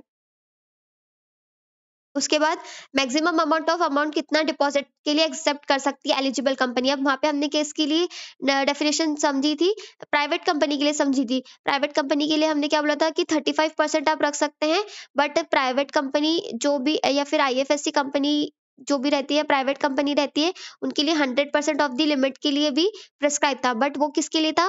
For the private company. अब बात आती है किसके लिए? पब्लिक कंपनी के लिए बात आती है। तो पब्लिक कंपनी जब अगर मेंबर से डिपॉजिट एक्सेप्ट कर सकती है तो मैक्सिमम कितना अमाउंट एक्सेप्ट कर सकती है डिपॉजिट मेंबर से? वो 10% of the aggregate of paid up share capital, free reserve and the security premium account. Means अगर ये जो भी सब परसेंटेज रहेगा वो paid up share capital, free reserve and security premium account का रहेगा। सो हम सिर्फ इसके रेट की बात करते हैं। तो अगर मेंबर से कंपनी डिपॉजिट एक्सेप्ट करी तो वो कितना एक्सेप्ट करेगी? 10% एक्सेप्ट करेगी। और अगर अदर पर्सन से एक्सेप्ट करी, इन द सेंस पब्लिक से एक्सेप्ट करी, तो कितना अमाउंट कर सकती है? 25% कर सकती है। कौन? Public company. But in case अगर वो गवर्नमेंट कंपनी है तो उसमें उसकी मैक्सिमम कैपेसिटी कितनी हो जाएगी? 35% तक की उसकी मैक्सिमम कैपेसिटी हो सकती है। इन द सेंस अगर किसी पब्लिक कंपनी को मेंबर से करना है तो 10%, ओके, पब्लिक से करना है तो 25%, और गवर्नमेंट कंपनी अगर कोई डिपॉजिट एक्सेप्ट करी पब्लिक से तो उस केस में 35%। अब बात करते हैं issuance of circular in the form of advertisement की। सो एलिजिबल कंपनी को भी जब इनवाइट करती है डिपॉजिट के लिए किसी पब्लिक को, सो उसके लिए भी एलिजिबल कंपनी को DPT 1 में रजिस्ट्रार के पास ये सर्कुलर को अटैच करना पड़ता है, और साथ ही साथ एडवर्टाइजमेंट करना पड़ता है, एडवर्टाइजमेंट पब्लिश करना पड़ता है इंग्लिश लैंग्वेज में in English newspaper and vernacular language in vernacular newspaper, और साथ ही साथ दोनों न्यूज़पेपर्स में, और उस स्टेट में जहाँ पे कंपनी का रजिस्टर्ड ऑफिस सिचुएटेड है। अगर कंपनी की कोई वेबसाइट है तो कंपनी को उस वेबसाइट पे भी ये चीज पब्लिश करनी पड़ती है। और ये एडवर्टाइजमेंट कौन इशू करता है? बोर्ड ऑफ डायरेक्टर्स इशू करते हैं। यही सेम कंडीशन हमने प्राइवेट कंपनी के केस में भी देखी थी। अब बात आती है filing with the registrar. Means जो भी एडवर्टाइजमेंट आप कर रहे हैं उसको फाइल करना पड़ेगा आपको रजिस्ट्रार को विद इन द 30 डेज में before the issue of the advertisement. मतलब जब आप ये एडवर्टाइजमेंट आप इशू नहीं कर रहे हैं तो आपको इसकी कॉपी को ड्यूली साइन करवा के बोर्ड ऑफ डायरेक्टर से, majority of the board of director से साइन करवा के इसको 30 डेज के अंदर अंदर रजिस्ट्रार के पास आपको क्या करवाना पड़ेगा, फाइल करवाना पड़ेगा। साथ ही साथ इसकी वैलिडिटी कितनी है इस एडवर्टाइजमेंट की, तो जो सेम हमने ऊपर कंडीशंस में समझी थी कि 6 months from the financial year, या तो फिर एजीएम जो भी फाइनेंशियल ईयर में जो भी नेक्स्ट फाइनेंशियल ईयर में जो भी एजीएम होती है, उन दोनों में से जो भी लेटेस्ट डेट रहेगी उस डेट को हम क्या मानेंगे, वैलिडिटी ऑफ द एडवर्टाइजमेंट मानेंगे। हमें अगर फ्रेश एडवर्टाइजमेंट हमें चाहते हैं, या फिर नेक्स्ट ईयर हम कोई नया अगर हम कोई डिपॉजिट इशू कर रहे हैं, सो उस केस में हमको फ्रेश एडवर्टाइजमेंट करवाना पड़ेगा। सारी कंडीशंस हमें फिर से फॉलो करनी पड़ेंगी। मतलब एक ही एडवर्टाइजमेंट से आप बार बार डिपॉजिट एक्सेप्ट नहीं कर सकते हैं। उसके बाद आता है issue and effective date. Issue and effective date बोलता है कि the date of which means ऐसी कौन सी डेट को हमको ये मानना है कि इस डेट को ये डिपॉजिट इशू हुआ होगा, या फिर ये डेट तक वो इफेक्टिव रहेगा। Means the date of the issue of the advertisement, जिस दिन ये एडवर्टाइजमेंट इशू होगा उस डेट को हम क्या बोलेंगे, इशू ऑफ द एडवर्टाइजमेंट। और उसकी इफेक्टिव डेट मीन्स कब तक वो इफेक्टिव रहेगा, और जब तक from the date on which circular was dispatch. Means इसकी इफेक्टिव डेट हम कब से मानेंगे, जब ये सर्कुलर क्या हो जाएगा, डिस्पैच होने लग जाएगा, उस डेट को हम इसकी इफेक्टिव डेट मानेंगे। उसके बाद बात आता है maintenance and using the amount of deposit repayment reserve account. Means आपको, जैसे हमने अबव कंडीशंस में भी देखा था कि हमको मेंटेनेंस करना था डिपॉजिट रिपेमेंट रिजर्व अकाउंट का, तो सेम इस वाली कंडीशन में भी हमको इसी शेड्यूल बैंक में एक सेपरेट बैंक अकाउंट क्रिएट करना है, जिसको हम कहेंगे डिपॉजिट रिपेमेंट रिजर्व अकाउंट। और उसमें हमको at least 20% of the amount of the deposit जो भी हम एक्सेप्ट कर रहे हैं उसका हमको 20% क्या करना पड़ेगा, रिजर्व मेंटेन करना पड़ेगा। और वो रिजर्व जो हम मेंटेन कर रहे हैं वो 20% से लेस नहीं होना चाहिए। साथ ही साथ आता है ceiling on the rate of interest and the brokerage. जो हमने अबव कंडीशन में पढ़ा था, सेम यहाँ पर भी वही सीलिंग रेट रहेगा। वैसे तो यहाँ पे कोई सीलिंग रेट कितना आप रेट डिपॉजिट पे कितना आप देने वाले हैं अपने डिपॉजिटर होल्डर्स को, इसका कोई मैक्सिमम रेट ऑफ लिमिट हमें प्रिस्क्राइब नहीं है, वो हमें आरबीआई प्रिस्क्राइब करता है। और ब्रोकरेज वाले केस में भी अगर आपने किसी को ब्रोकरेज के लिए ब्रोकर अपॉइंट किया है, सो उस केस में भी आपको उसको ब्रोकरेज देना पड़ेगा, अगर रिटर्न फॉर्म में अगर कंपनी ने किसी के साथ कोई एग्रीमेंट करा था तो।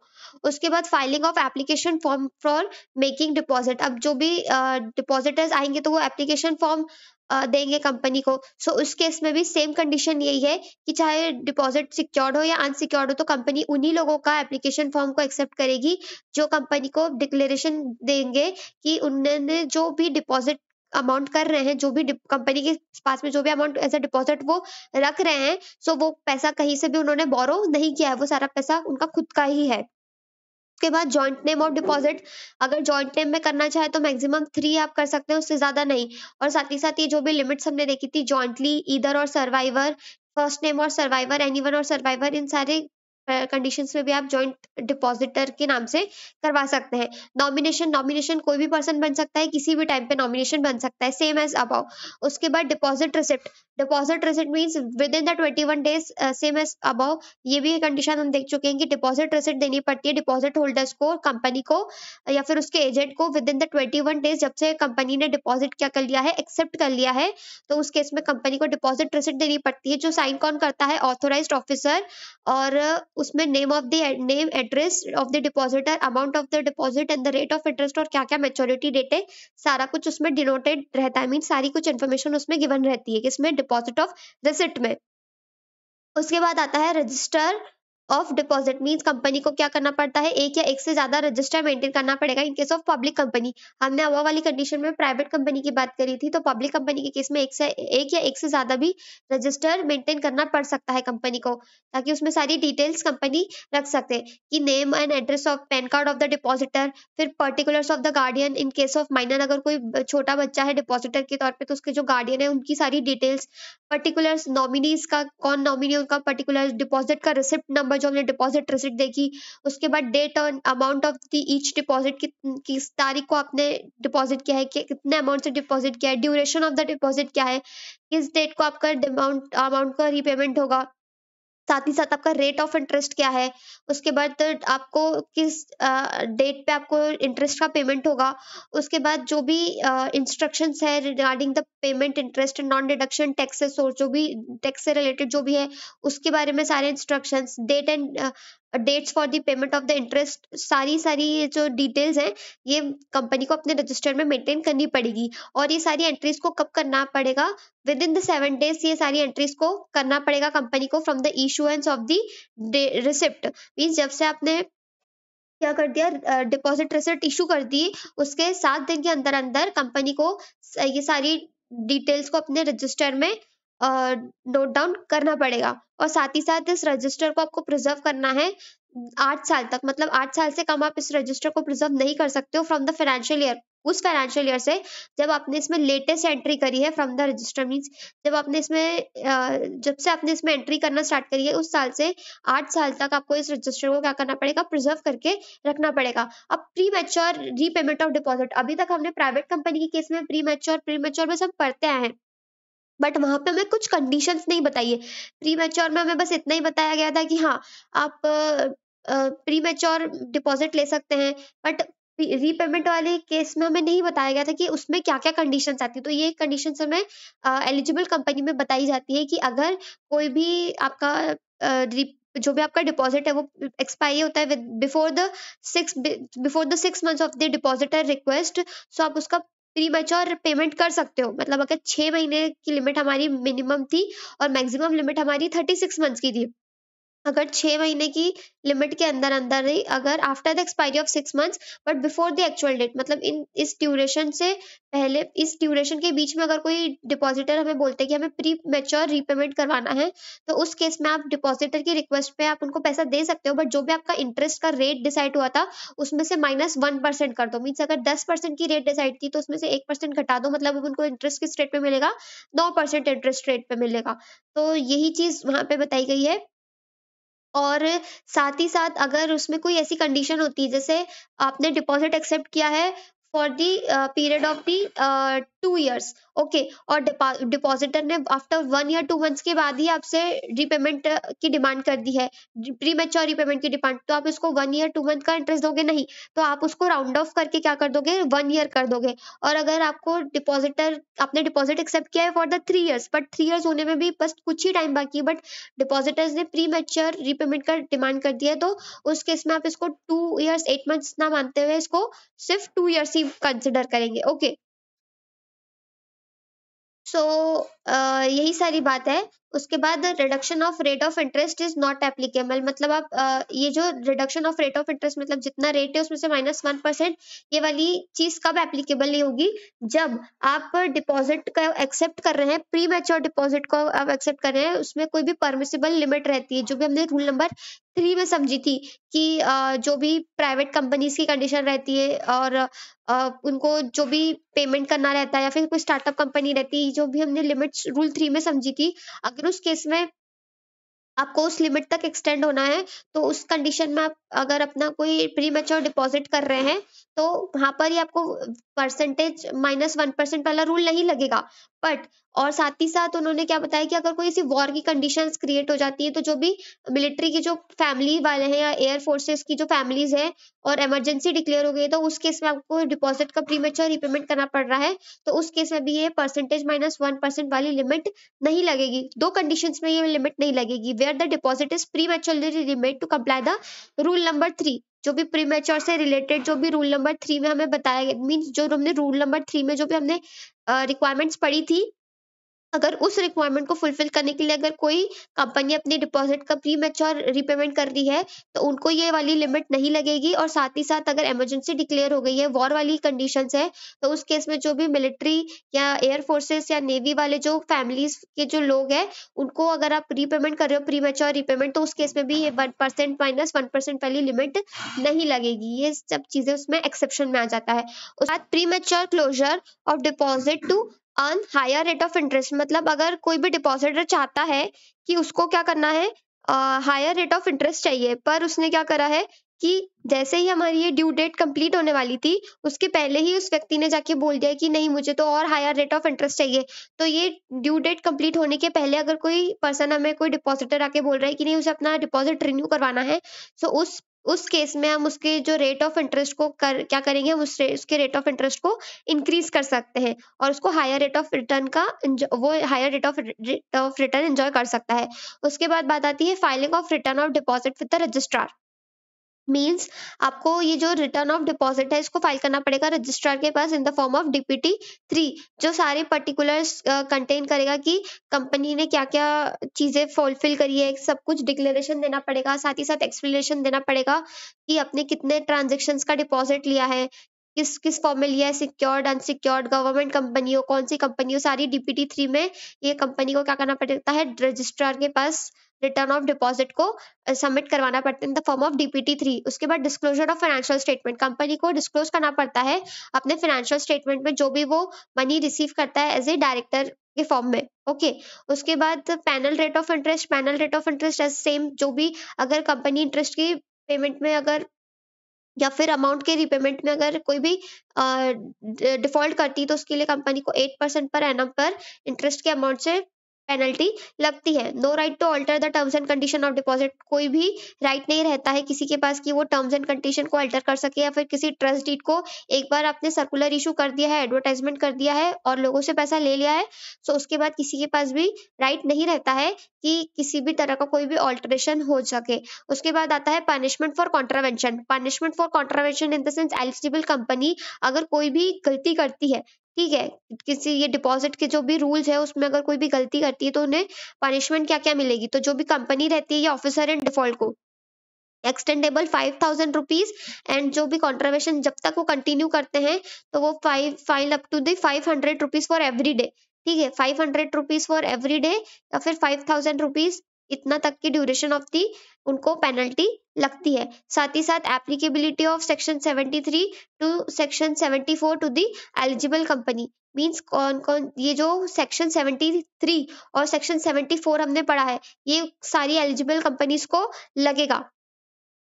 The provision of section 73 and 74 shall mutatis mutandis, means with the necessary changing being made, means जहाँ पे कुछ भी necessary changes requirement है वहाँ पे वो changes लग जाएंगे और ये sections सारी eligible company को लगेगा। means ऐसा नहीं कि सिर्फ section 74 वाले ही provisions लग रहे हैं, अगर कुछ चीजें 73 में भी है तो वो भी उन्हें eligible company को applicable होगी।